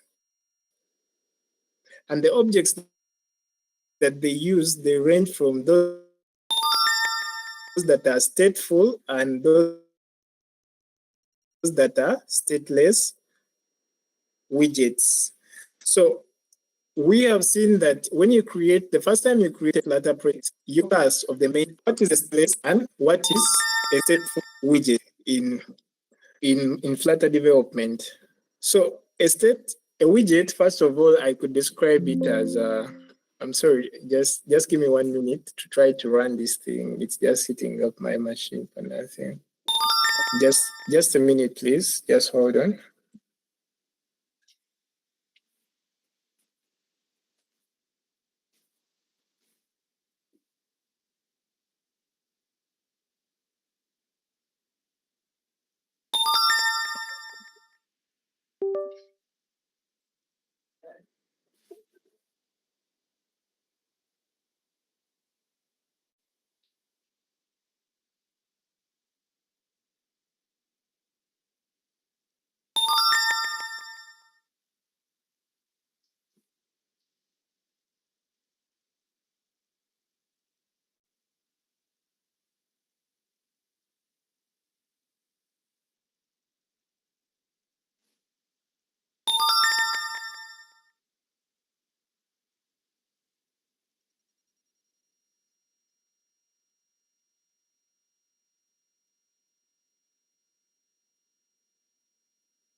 All right.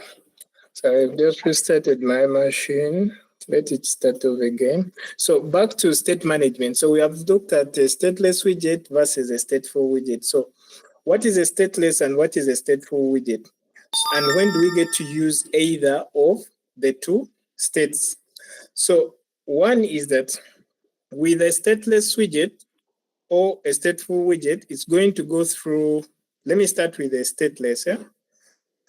So a stateless widget first is that it's an immutable one. For it, once it has built, it can't change. In other words, it has no internal state.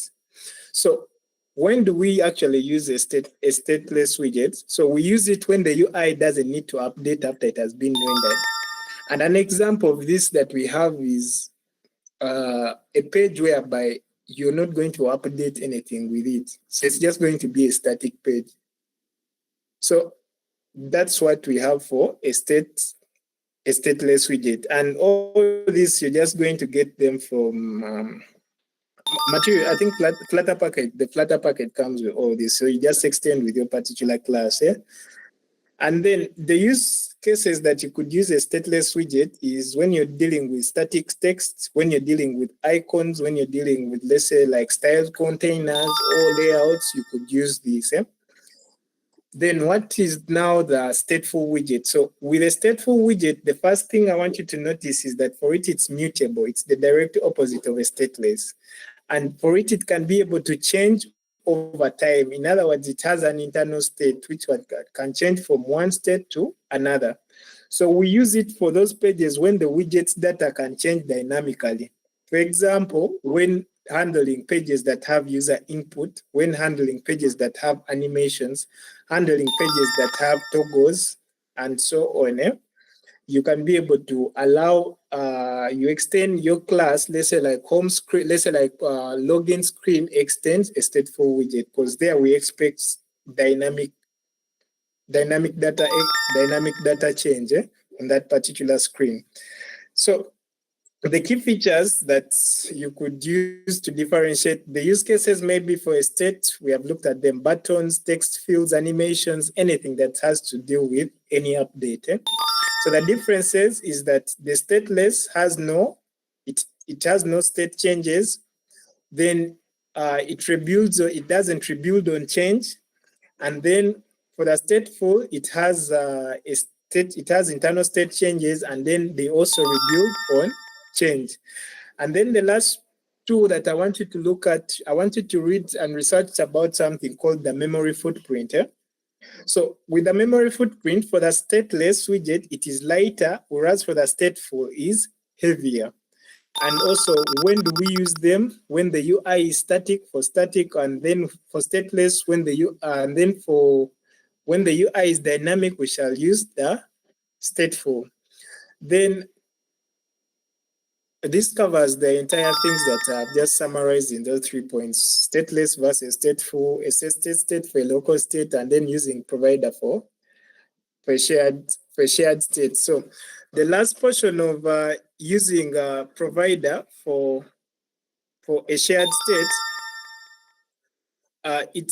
what it looks at entirely is we only use provider for shared state in Flutter. One, it is clean, it is scalable, and the approach is a way actually to manage an upwide state. And when you look at how it works, first is that you go to your public spec.yml. That's where you define, you look at, check that you have the latest provider, at least I think they were recommending 6.1 and above for the Flutter SDK. So you go to your pubspec.yml file, check that your provider, your SDK Flutter is offering you above 6. That and above. Then after that, you go into your class and you're going to create a shared state class. And you can do that by importing. You first import it from the Flutter. It comes in the Flutter/material.dat, and then you extend it with your particular class. So you have something of a syntax, let's say like a class counter model with change notifier. Then you give that class whatever instances it has, the different components a class can have. Then now, when you go, you wrap your app with your provider in your main.dat file. So you go to your main.dat file, import the same package as material.dat, then you also go under provider, the package, you also get the same provider.dat, and then lastly you go for the first instance where we had the counter for the project, in the counter.dat. So you go to your main, you wrap your app with your provider. So for this instance, you can have, let's say, a syntax. Let's say in your main, your class was change notifier provider with an object which had like a counter model and a child, which was your application. But all this is defined within a class of a change notifier provider. And then your main class file will extend now a stateless widget. So that eventually will set it to a shared, or it will help you manage a statewide managed shared state, an upward managed shared state. I'm not going to go too deep into that. I want us now to look at working. How can we work with APIs? So an API is how do you integrate within the application or the Flutter app that you're developing.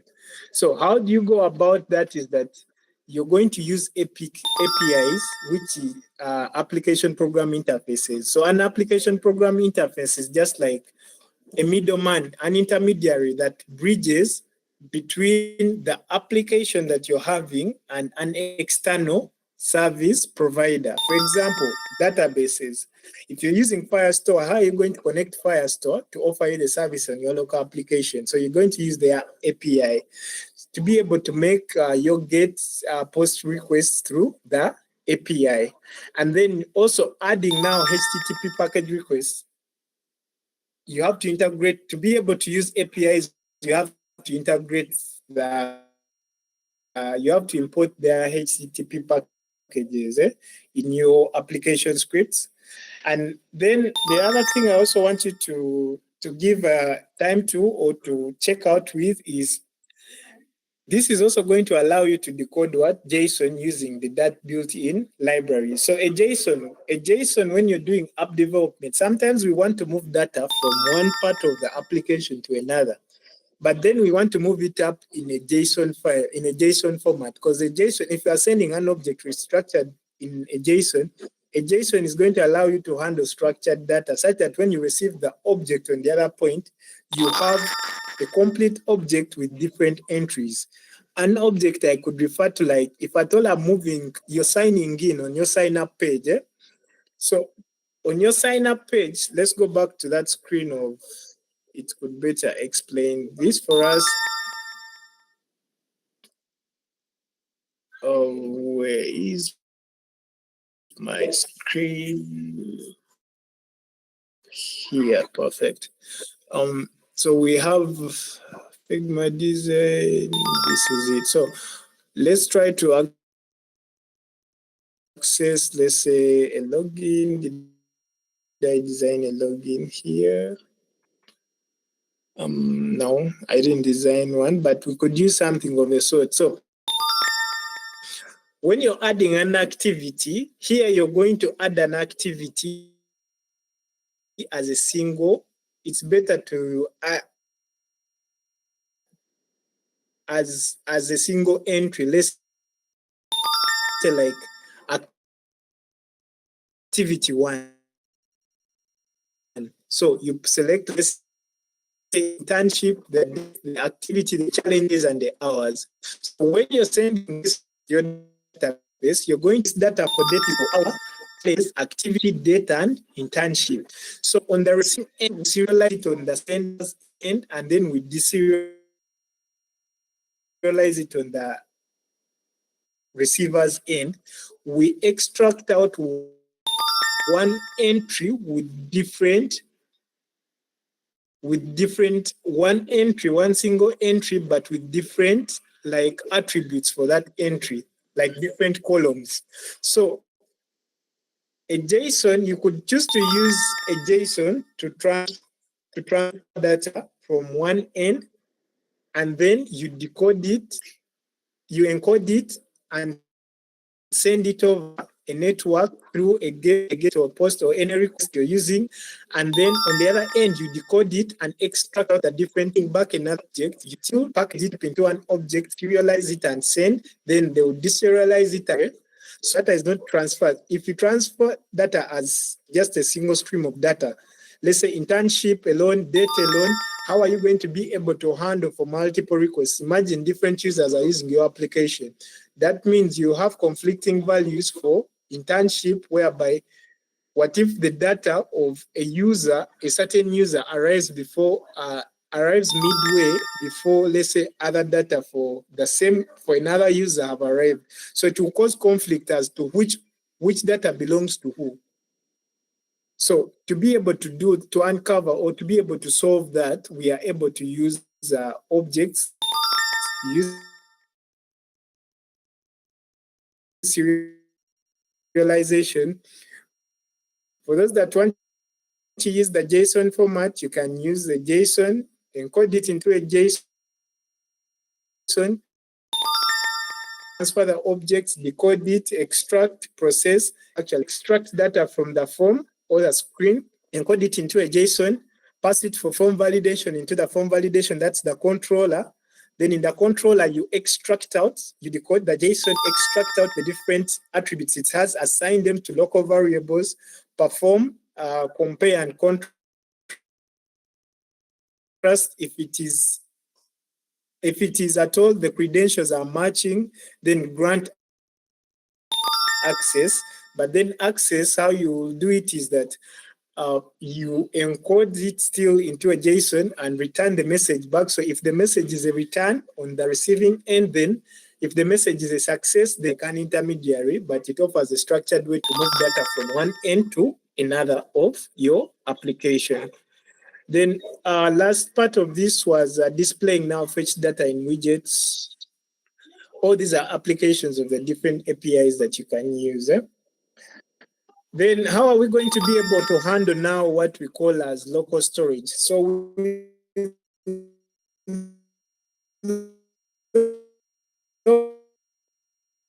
local storage,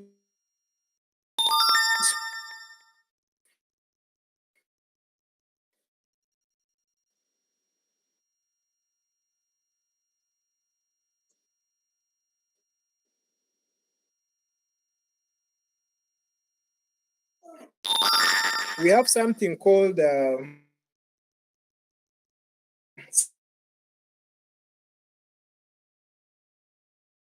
session.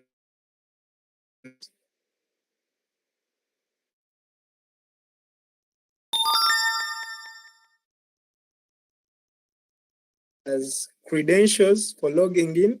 Such data can also include as on your preferences folder. But some you could use Firestore, you could use Firebase, you could use this one, SQLite for local database. And this one is a good one because it's a light one, if at all you've used it.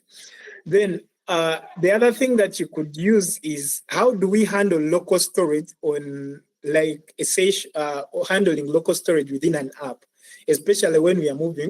You have to allow to handle what we call as sessions. So a session is going to hold user data for a particular time they access our system.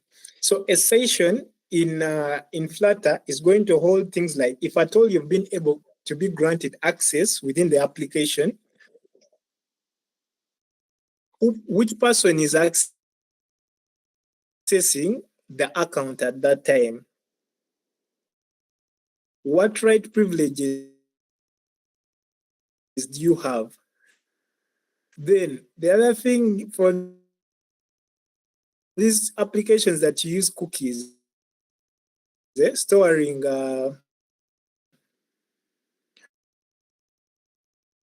storing small data on your devices. Cookies also are used to manipulate, or granted, you start your session, and the session, you state what data you want to capture. If it's the session ID, the client ID, what else can we do in the session? So you start the session. Once authentication is granted, start the session, specify what session variables you're going to have and assign them the values that you want them to have. And then you keep on updating the session. Then a session can also be terminated depending on what duration you state. You've been able to use these applications whereby after a specified period of time, the application eventually, it logs you out. It tells you like you have to log in again. Why? Because you specify a time for what time can an active user be able to have on the application. So that's a session. Once that time elapses, the session ends. That means you must log in again to start another session. So all that is specified within a session. So those are the two types of handling local storage. For permanent data that you want to use, those are credentials, data about the use of the account, and all that is stored within. You could use a database, relational or whatever type, that's on your choice. Then also now, application specific data for a particular user activity can be stored during a session. I was sharing with Dr. Kim, and you told me that you have actually been able to do some of these activities in your applications that you're going to present tomorrow. And I guess I'm right. So then now we are going to move on to connection with local storage, how you can connect with that. I'm also going to share the resources that you can be able to use for this particular application. So we shall go to using, for those that are using, let's say like Firebase, you can access their website and integrate. Well, they offer documentation for all of these. I hope we are still on the call, please. Any questions, please feel free to reach out. So for Firebase, this is the official website. So you just access this and you can get started. You can try it out from their studio first. And I want to get the documentation, which you can easily run. Then I'll add the link to the documentation in this chat. Where is that? Come on. Oh, it's here. So you can integrate it for both iOS, Android, or web, depending. So it's not static like to one thing. So you can go through this products, how to build your applications, how to run your app, connecting and all that. Reference documentation, guides, code labs, and quick starts, samples, all these are here. So I'm going to include the link of this to your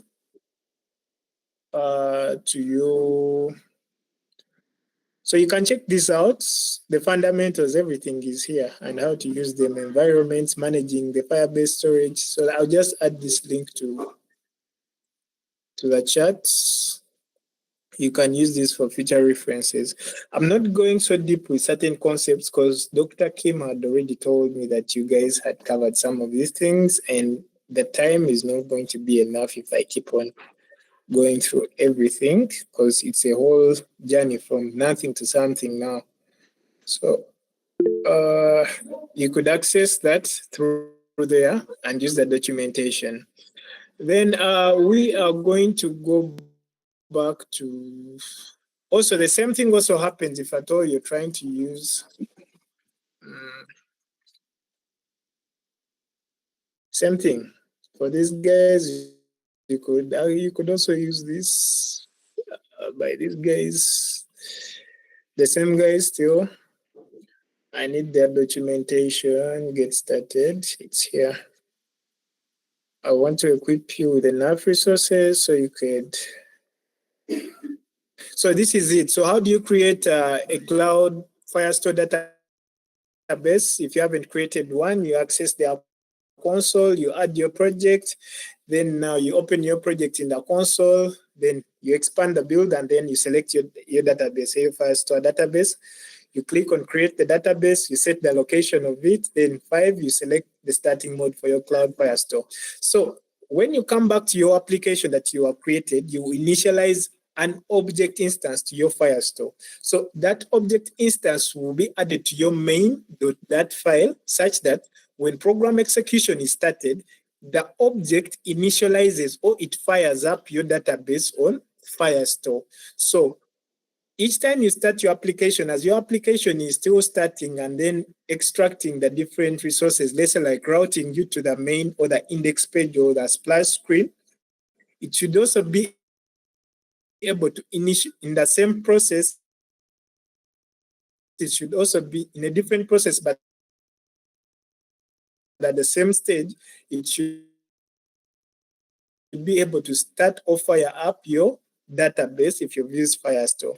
So what you will do is create an instance object of the Firestore onto your main and include it onto your main, you call it into your main.dat file where you're starting your application from, then create your database on Firestore and be able to link them. So I'll offer this also as a guide, how you install, then install servers and how you integrate all this in your code. You go through this.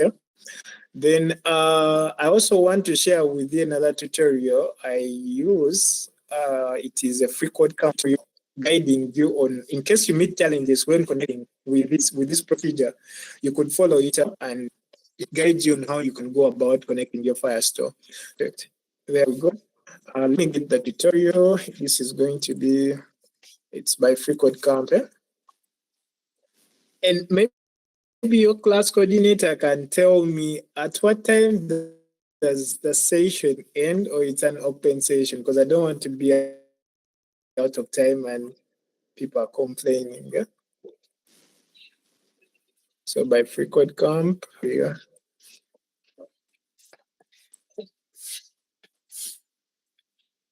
So this is it. Yeah, it's 3 hours and 44 minutes. But it gives you a whole complete guide from the introduction, authentication, Fire database, Firestore, and all that.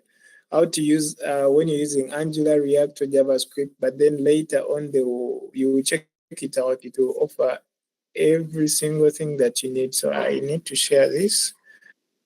I think let me be able to access this and share the link with you. Then the other thing I also want to introduce to you, there is something we call,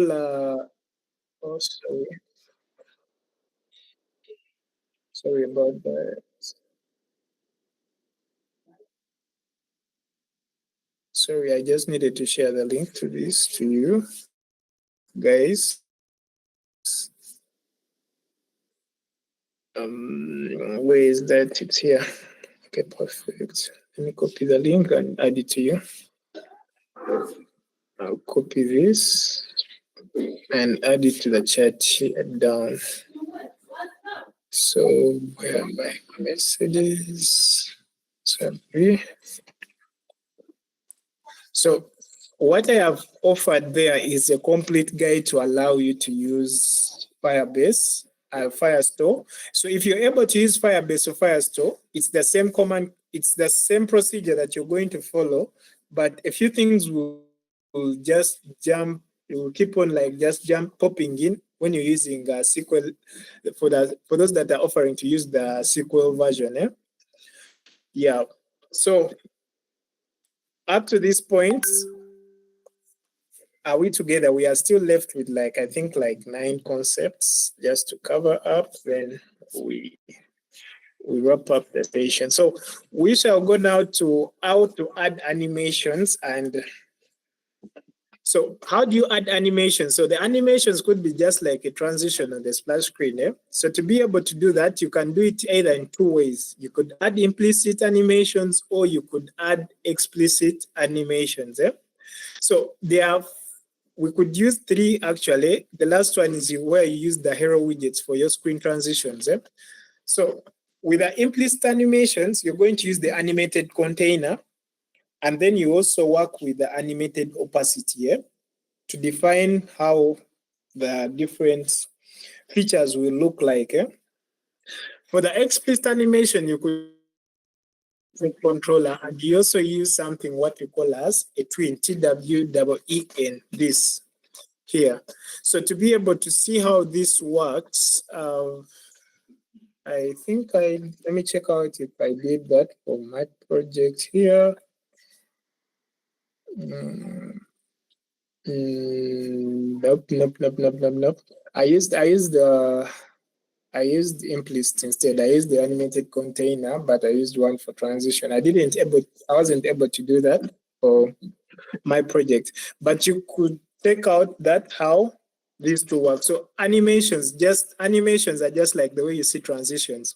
The transitions, all you have to do is add the element in code. After adding the element in code, adjust its attributes, and then give it attributes such like the transition, how long it should take, opacity, or the different attributes that it comes along with. So, and the other advantage with when you're using Android Studio, you don't have to grasp all this stuff, all these concepts in your head. Why? Because you just need to know, if I want to use animation, all I need to know is how to use the animated container and the animated controller.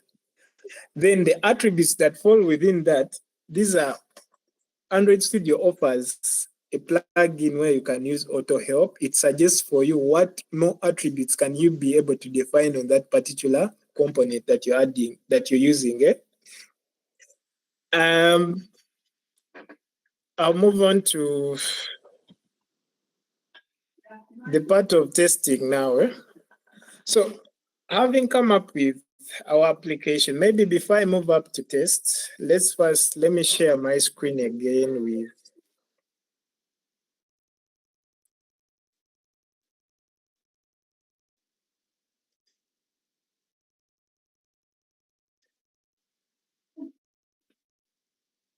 with you guys, and we can see the application.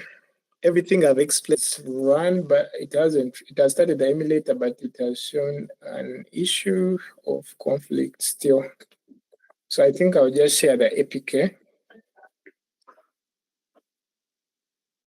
Let me share the APK in a minute, please. Yeah, so I'll first stop sharing here for a while and I revert back to the other screen.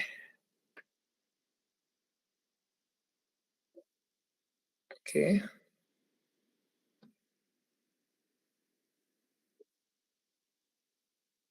So I need to share.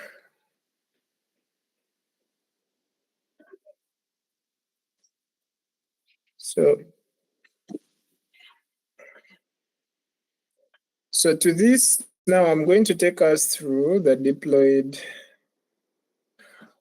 APK instead of the one that has been able to run. I'm having conflicts on, it says version solving failed. You can try the following. they want me to use a newer version of the SDK, but I'm not going to download that right now. So if you can all see my screen, this we say this. So when you access Quick Look, it accesses to this part, and then we are able to see the, let me see here. So we are able to see, I don't know whether all of us can be able to see my screen. Then we are able to click your learning journey starts here. Then, so what we find on the application is getting instant feedback on your progress. So all these are just static screens like what we had. So here you do, this can extend a stateless because there's not. So these are going to be stateless widgets. Then we hit on our next. So we access now our login screen, which is this. So our login screen, first you will need to access to sign up. So sign up, let's try to sign up and see whether we are going to be able to sign up. I hope it doesn't give me challenges. Let me see, Musiimenta, Joachim. You give us your email. So we use they are giving authentication using emails. You have to be conscious about your form validation.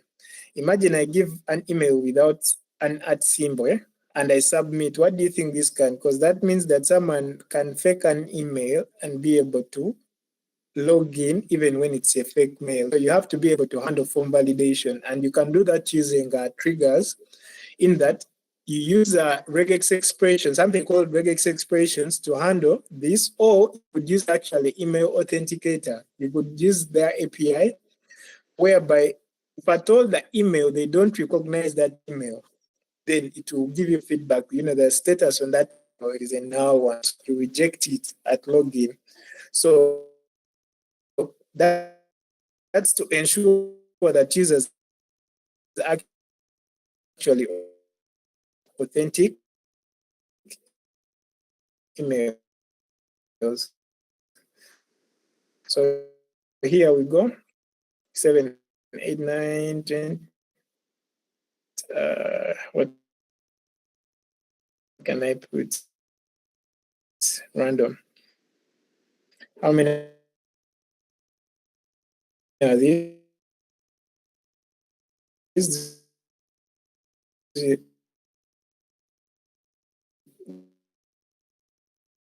1,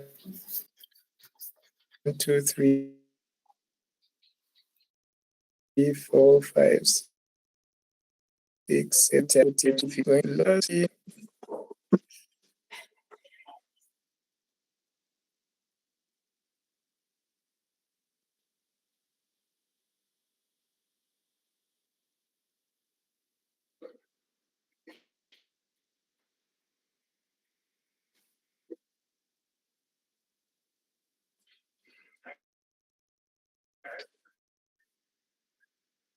So still my password, it says that the email is already in use. There's an already existing email.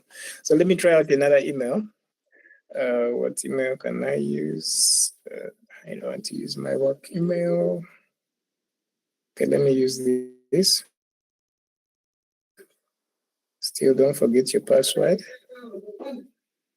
And this is a copy. Okay, perfect.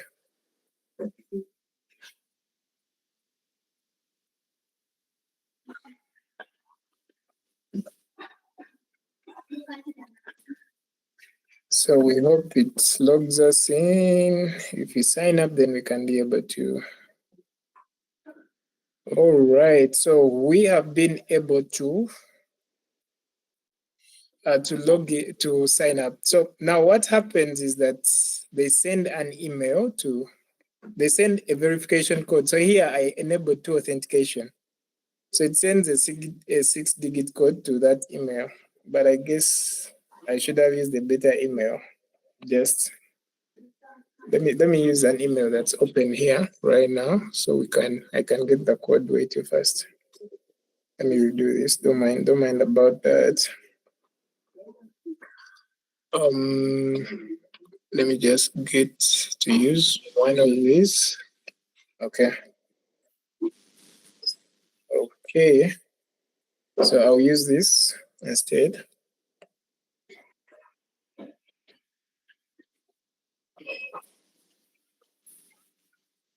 So they have sent an email to that. So let me get, they have sent the code to that. So let me check my emails. Okay, just a minute. So it's 27. That's 275. Then 636. Oh no, it's supposed to be this.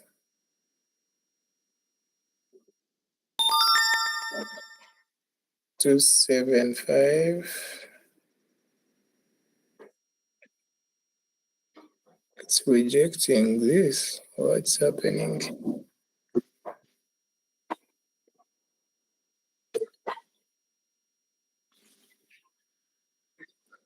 Okay. Just a minute, please.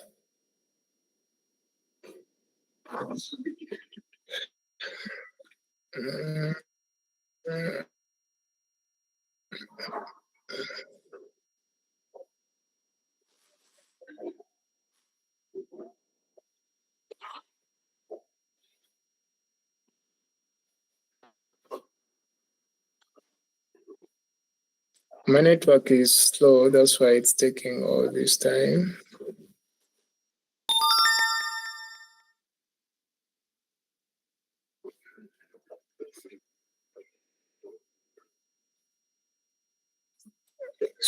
Speed up.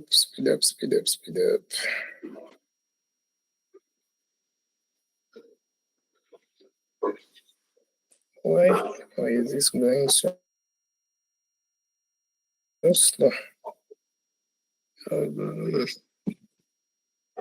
Sign up, please. I'm sorry about that. Let's just be patient a little for the emails to open.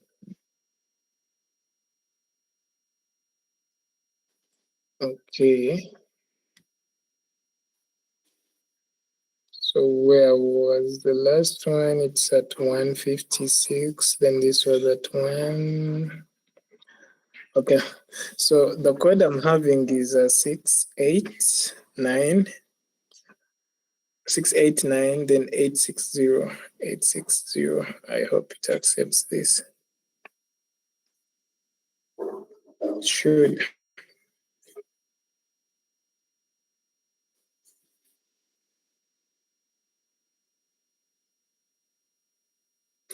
So perfect. So we have been able to actually log in. So can we all see my dashboard?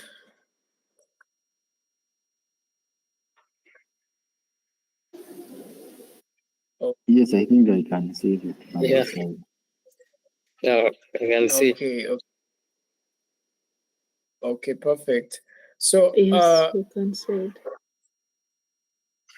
So after your authentication, basically what you're going to do is route them now to you use the routing function if authentication. So for this particular application, what I did was why I used two-factor authentication is because I didn't want to handle authentication locally on myself to handle the logic. So what I did, I used Firestore, and all I had to do was to configure with them that the author, they have an API that they give you where they will give you a secret key, and then they also give you the client ID of your application. So in your code, you just add that. And then after doing that, then each time you try to access it, every request that they send will be handled by them. They verify the email, then they verify the user's activity. When you open up Google Console right now for this particular application, they will show you the activity that the current user that has registered, what they have, what they're using, and all that. Yeah. So you can choose to use that option, but all you need to do is you have to work with AllAuth, Google AllAuth, and I'm going to offer you the link as well to that. Yeah. So you just integrate the Google AllAuth and the configurations. That is the public that pubspec.yml. There's a tutorial, they offer a tutorial for that. Yeah? So you configure, if you want to use social accounts for like those that use, let's say like signing with Google or what, you can also be able to add them. So all you're going to have to do is, let me get for you that, or you can follow up and see. So there are two types. You can choose either to do your own logic, or you could use AllAuth. Firestore. But I guess it was even in the Firestore thing.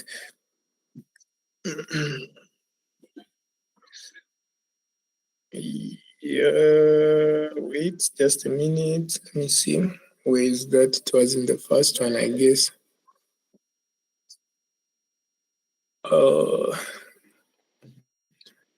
Let's see how. So check out their here, how it works, implementing the path, secure data model, auth, and let me just search for it. It's normally here, authentication. Okay, perfect. Yeah, so Firebase authentication. So you come to this. So you can either use this. So you come to this. So they will guide you all throughout. Are you doing Android for, depending on whatever you're working on. So you could use signing up with email password or email or all that. It's all just here within the documentation. So what you're going to do is you get their API, and how you're going to use it, the API will offer you an API key. So the key will refer to the web API key. Then why it's better to use HTTPS. And then after that, you have you exchange now the custom token for an ID and the refresh token that they will generate for you. So if it's for like these parts, this is like, I think, a method. The method they're having for posts, the content type, it's taking a JSON. So the endpoint, this is the API key you use. And then the request body, they will give you a token, which is a string, and the return secure token, which is of a Boolean, true or false, depending on any. You check out, you can, if you want to go further, you can check out the response payload, what is the ID token, the refresh, when does it expire, all that is offered within that. So a sample request that you could make, that you could embed in your application, if you just pick this piece here and you put it in your terminal, if you're accessing data, right? Like if you're connected right now, it will offer you like a feedback. So this is just how you can structure a simple request to and fro when they give you their API. So they teach you first how you can use the API and the token to sign in and to make requests. Then you can be able to incorporate it now. So this is what you will set now. So the token, when does it refresh, the refresh token, and what time does it expire in, all that.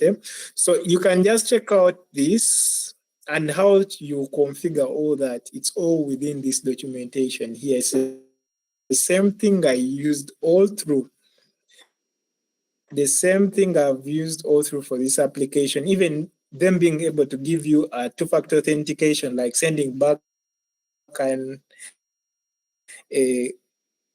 a secret code you could use to log in, like you've seen on the application. It's all within this one piece of page. So just read through and see how it works and how you can incorporate it in your Flutter. It's all within this page. So I think I'll also share these links. Just bookmark these in the order I've been sharing them, please. Where here in the chat. So That's okay. So back to our application. So now I check the features I'm having on my dashboard. I haven't implemented my yet. I haven't open, but these are just simple cards on your screen. Feature elements. You can populate these with images or even cards, containers that are with cards or so on. And just want to check out the responsibility of my navigation bar. So the bottom bar, it should be as responsive as possible to allow you to navigate within the different screens. So you can navigate from one screen to another without issues of transitions, like from one screen to another. So when you come to the pages, the elements still also should be responsive. And then I want you to quote something as you're trying to develop your application. Make sure something which is that you keep in mind something which is that try to flow, especially when you deploy. And how you can do that? You can do that within your editor when you use the inbuilt editor. Because they don't show on the screen, but when you deploy, that's when you see some features are off actually. And overflow errors, you eventually see them. Like you just notice like something of your application is acting weird, the way it has structured the components is also acting weird. So you just have to about that.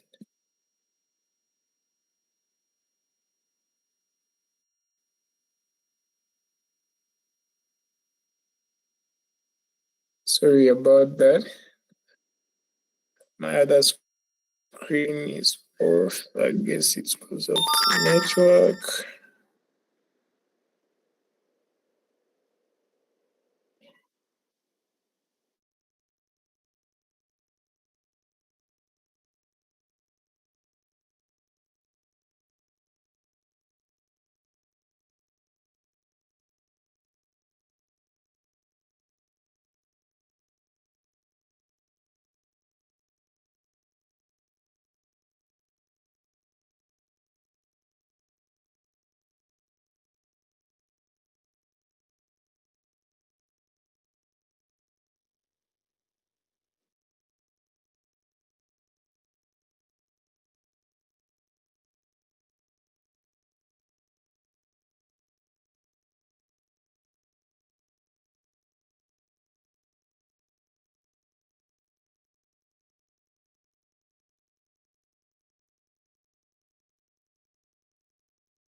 Try to unmute here. The other thing that you can use is the lessons learned. Still, I can just keep it to auditing. Then the challenges first, I can have this as none. Who was your supervisor? For now, I'll just add this like our mass. You can select, so this is a drop down. Then, what is the status? Is it pending or not? You can mark it as completed or not. So this is what we are having for now. So submit. So the entry has been successfully saved. So when we go to check what we are having is under this, we shall have it at this point. So we have no pending tasks, but then we have a general meeting, a task that we completed. If you want to check it out, I had it activated there, but okay, perfect. Then you can also be able to access the profile. You can edit someone's profile. If you want to change the name, let's say to no longer Joachim, maybe I can call it as, let me add, let's say like Peter. You can do that as well. And also enable to, as you're doing all these, add triggers that are going to allow visual cues for a user who knows that, I'm changing something. So was it a success or not? You can change your password. You can go to authentication, changing from dark mode to light mode and back. So it's the same thing. So when you go back, it's now light mode. So this is something simple I just created to give us a highlight. Then lastly, endeavor to keep also this. Someone wants to join. Endeavor to add always contents of the top side nav. because this offers now a detailed version of what the bottom nav can't offer. So you can just add it there as just hamburger lines, that's hamburger element. Then you can navigate from home activities to notification settings, all that, light and theme, dark and theme, all that. So this is like going to be like the main theme of the application, the main navigation entry of your application. You can be able to access the tasks, you can be able to see notifications. I haven't done that yet, settings, okay, profile, all that, So now the question comes in is after implementing all these pieces of code, so we had a question of how are you going to be able to test? Because like now here, I know what features are not working and what features are working.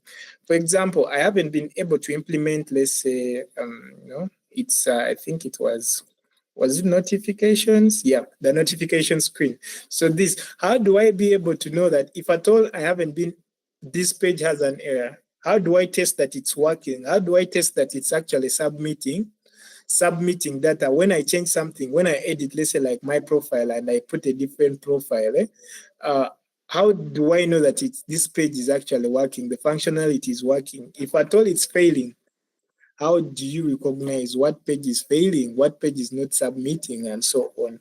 So that's now our next step.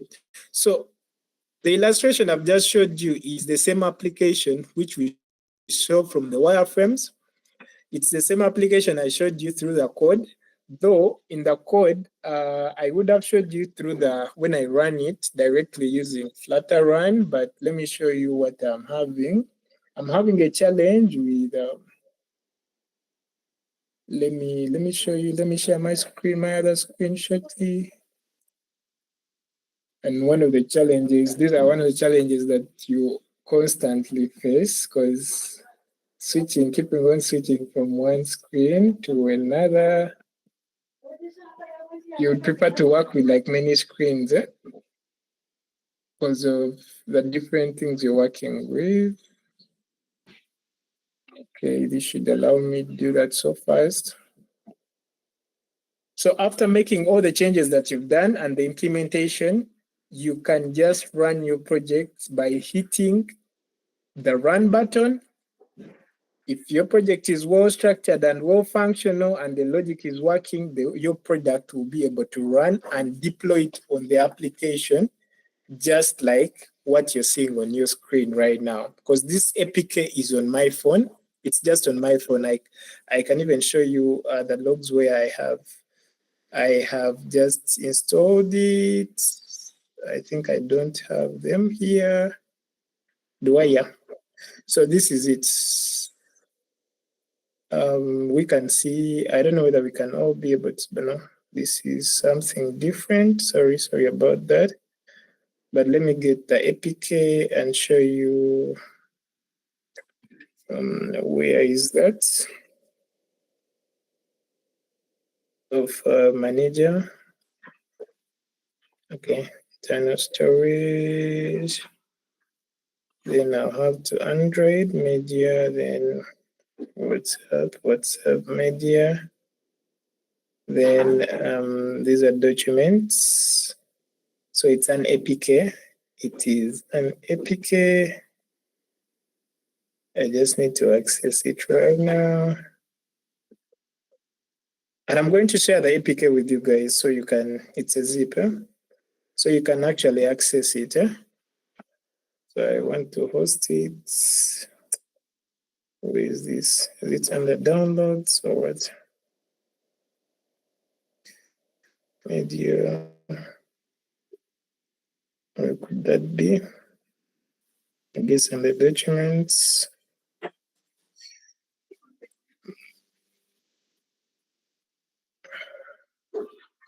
Just a minute, please. Sorry about that.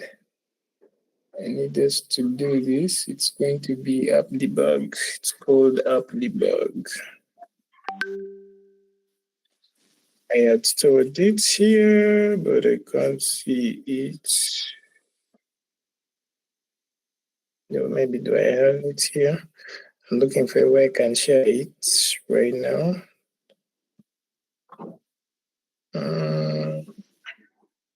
Not really.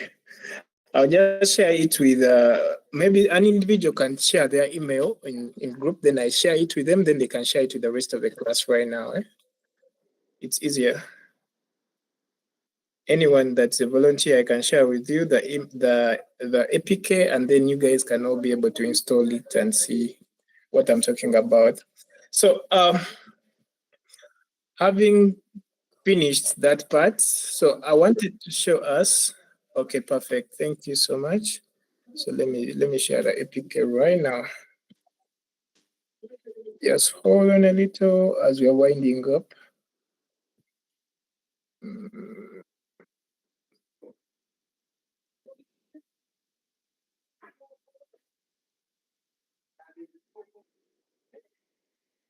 Okay, so I'm going to share it with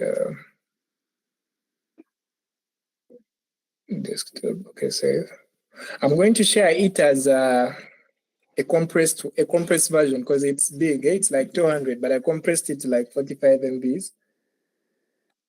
Then let me do this Gmail. Let me share it, then you can share it with your colleagues. So for those guys that there's something called reverse engineering. If you're having challenges, especially for those that have worked with Flutter for your project, a hint is that you could just get, once you get this APK, you could work with tools that do reverse engineering. You actually extract the actual code. Or if you want to see the procedure I went through, I'm going to share the link to my GitHub repo where this code is, and you see how I structured, and you can, if you have Flutter installed, you can clone it on your machine and be able to run it. Yeah, let me just first share this with you guys such that we can proceed. Perfect. Compose.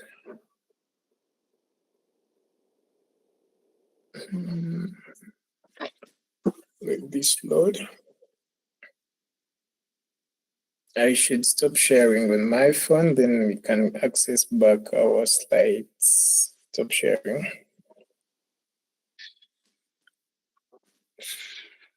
As I tried to share. So back to our slides, we were covering testing. How are you going to be able to test? So to be able to test your application, the first is that you can work under a sandbox and try to have local testing. But if you can't be able to do that, then what you can do is you can run individual unit testing of all the different widgets, because that's what we are interested in, and functionality. So you're going to do what we call as, we have unit testing where you're going to test each unit independent of the other. So you're going to,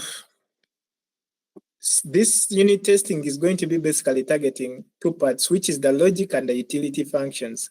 The logic is, scenario is, a use case is switching from one account to another, switching from dark mode to light theme. Is it working? So that's the logic. Utility function. If I say update, I call the update function, which is going to get the new data, and then it's going to write an update query to the database to update that data. So the utility function is, the update function is it is an example of a utility function. So with unit testing, it requires you to narrow down to each individual unit of code, or say for instance, a function, you first run it with a test case and you see the expected outcome case before you can actually integrate it to the rest of the code.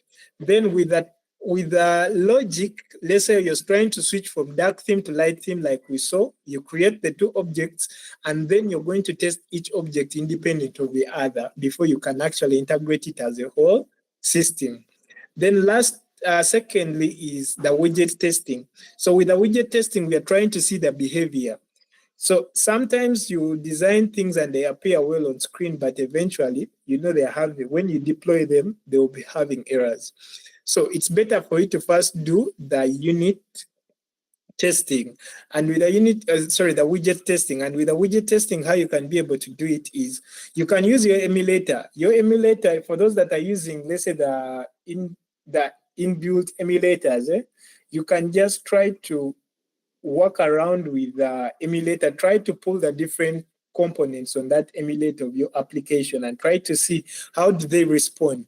When you toggle it, does it respond fast enough, or is there a latency? What's causing that? If you try to like pull the different components and like move them onto your screen, does it respond? Do they adjust to the screen size, or do they just wrap around in a funny way?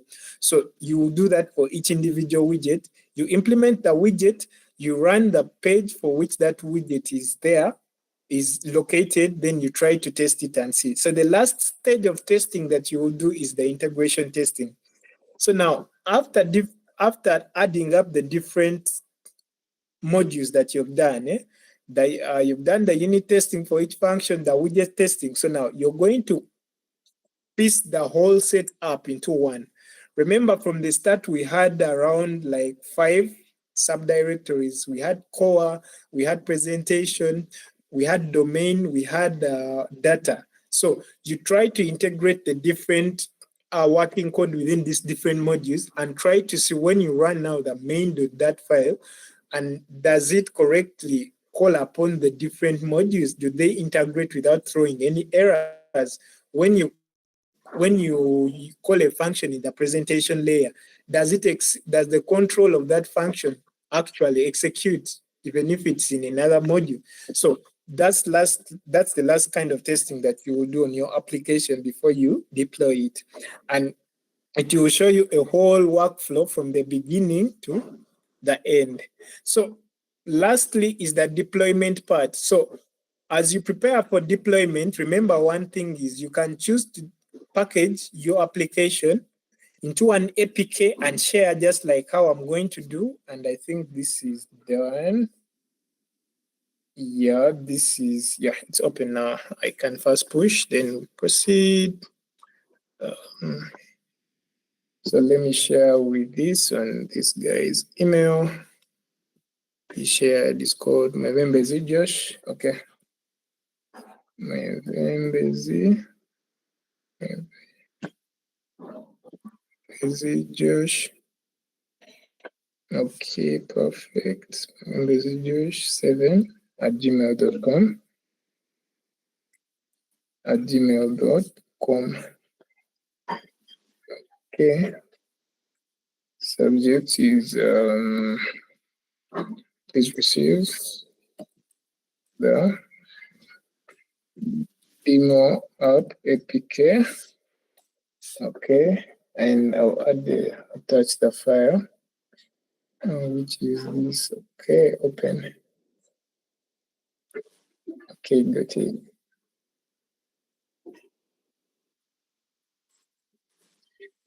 Okay, so it's going to share, let it load, it's loading. It's going to share it as a Google Drive link. So you extract it from the Google Drive. Then I'm also going to share the repo where this is actually is.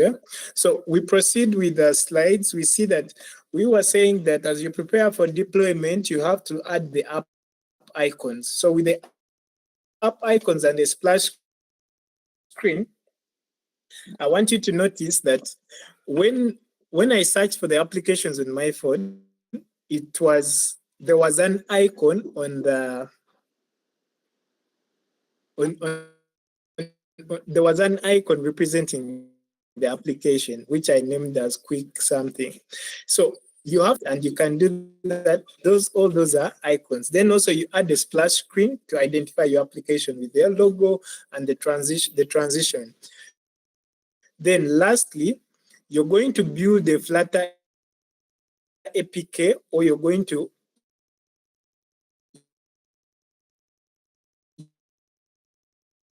use a Flutter build iOS to be able to complete iOS. I think you run these 2 commands to come up with an APK, or to come up with the corresponding, it's co-equivalent for the iOS version. Then after that, you're going to sign up for the release, which is just releasing it out, then you could actually offer to host it with submit it to Google Play if you have an account with them, or Apple App Store for those that have accounts. And they charge a few fees here. I think it's around like 156 Ugandan shilling. Yeah? That's roughly like how many? Let me see. To use the $42.39. Eh? So that's all you're going to. So this stage here is just about adding the icons, the splash screen, logo, and all that stuff to brand your product. Then you package it up into an APK or its co-equivalent of the iOS. Then you sign the app for release, and then you can submit it to Google Play or where anyone can access it.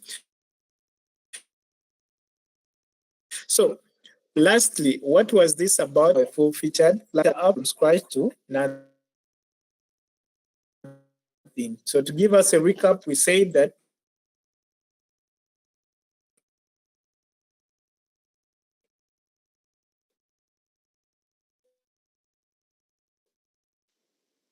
you start with, and then with a Figma script, do actual code, where I'm going to look at that bit as we conclude. Then after that, you go on to create you install the necessary tools that you need to install the SDK, or you could install it from any trusted source. And after that, you need to configure it to your editor that you're using. For those that are using Android Studio, the process is made easier, and it comes up with an an inbuilt emulator. Then after that, your create project, and you give it a name command. It will create the project, install the different dependencies. You structure your architecture in a directory called library.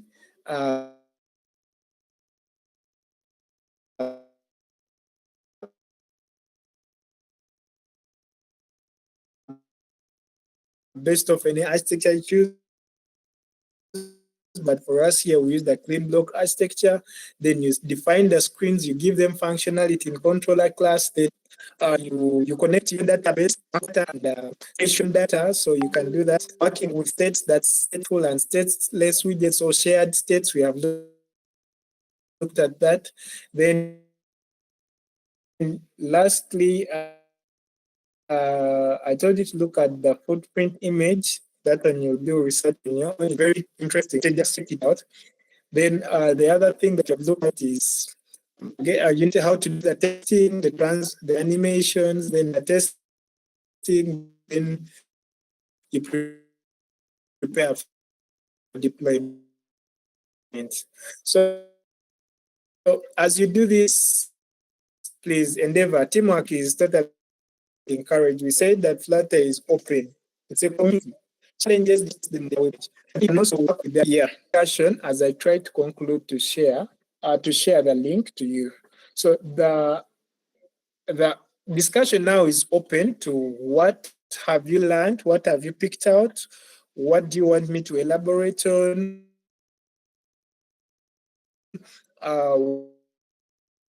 what challenges have you faced, or how could we make this better? Any additions, subtractions, anything, please say out something.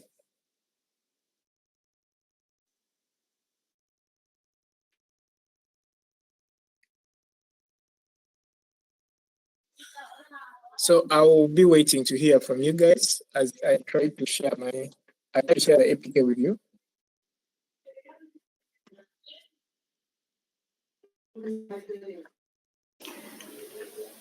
Yes, thank you, Mr. Joachim. Let's hear someone to speak to us, please.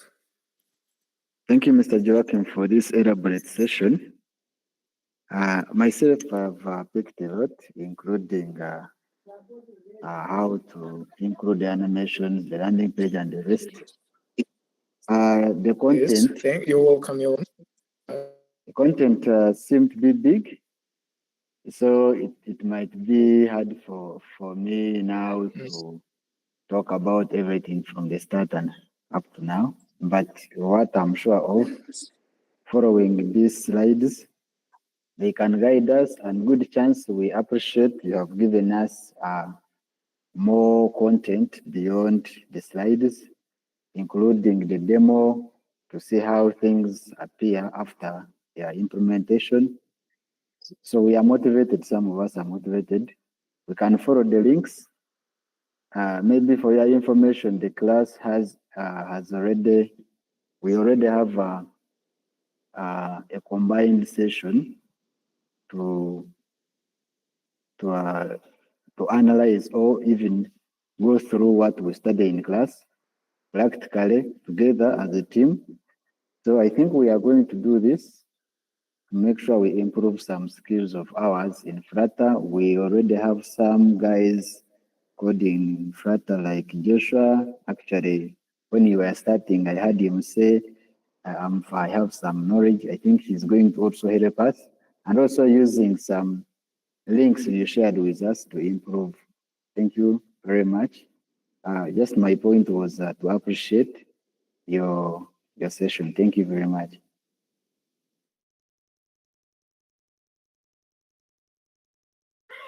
You're welcome. You're welcome. Yes, I also wanted to ask something. All right. Let's hear from you. I had tried to convert Figma designs directly into a Flutter project, and it would be successful, but the code would come out buggy, and I would spend more than 5 days trying to debug you debug this, another screen breaks, you debug this, another screen breaks. So do you use a specific plugin to export that work into from Figma to Flutter? What you can do is if you that's a common challenge, because now once these AI tools are working, they don't know what context you're developing in. So they will give you everything that you need to work with, but then you will find that if you don't have some of their packages, or maybe if you don't have it structured the way they want it structured, then it will throw conflicts. But then what I advise you to do is that after that same plugin you've used, obtain that code, there's another AI that you can use to help you do like clean your code. It gives you like context. It reads your code like context. It gives you results based off your context, and it's called, I don't know whether you've heard about Windsurf. It's called Cascade. It comes with a custom editor of their own, so you could clean your code and structure it to tailor it to your project that you're working on before you actually open it in Android Studio or any other editor that you're using. So that's the way I've also been trying to deal with the buggy effect, because eventually when you have redundant code and you compile, those issues, it rejects, especially when you have things that are broken links and broken pages and so on. It rejects it, which is okay, but you can clean your code using Windsurf. Let me share the link here. That was a good question, actually. So let me share the link to that. So you can just just upload the same project you've extracted from that and use Windsurf. Okay, thank you. You're welcome. So let me just add the link in the chat as well. Yeah, so any other questions? The floor is free for everyone to discuss, please.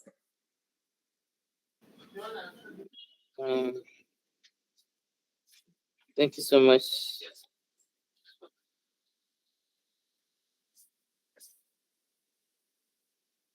You're welcome. Yeah, mine just an appreciation. You can go on, we're hearing you. Okay. Thank you for sharing your Flutter expertise with us. So, just want to express my gratitude for your session that you gave us today and your guidance.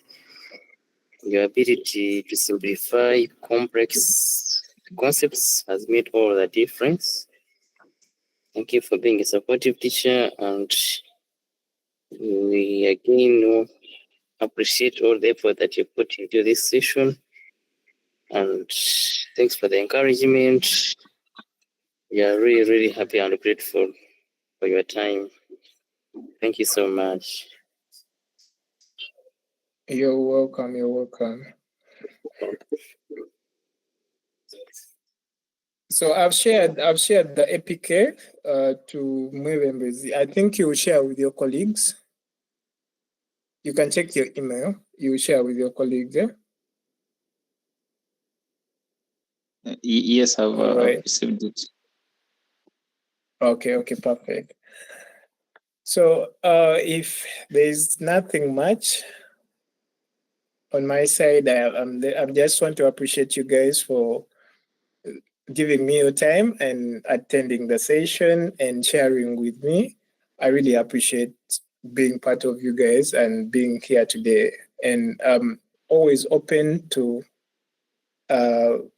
any programming talk and so on. Just feel free, please, to reach out to me. If you have challenges, we can help out each other. I also have coding challenges at times, so I can reach out to you if you have knowledge in.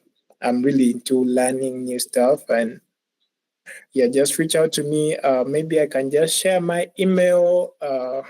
You can reach out to me on email. I'm going to type this in the chat. Isn't it the one you used to send me the APK?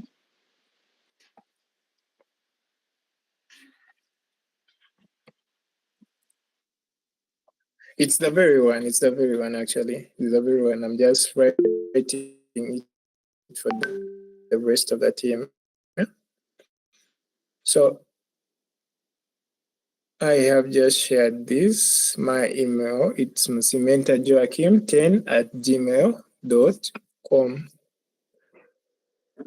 So if there's nothing else to say, please have a nice day and let's go do your best. Yeah? Okay, thank you. Thank you very much. Thank you. Have a nice day too. You're welcome. You're welcome. You're welcome.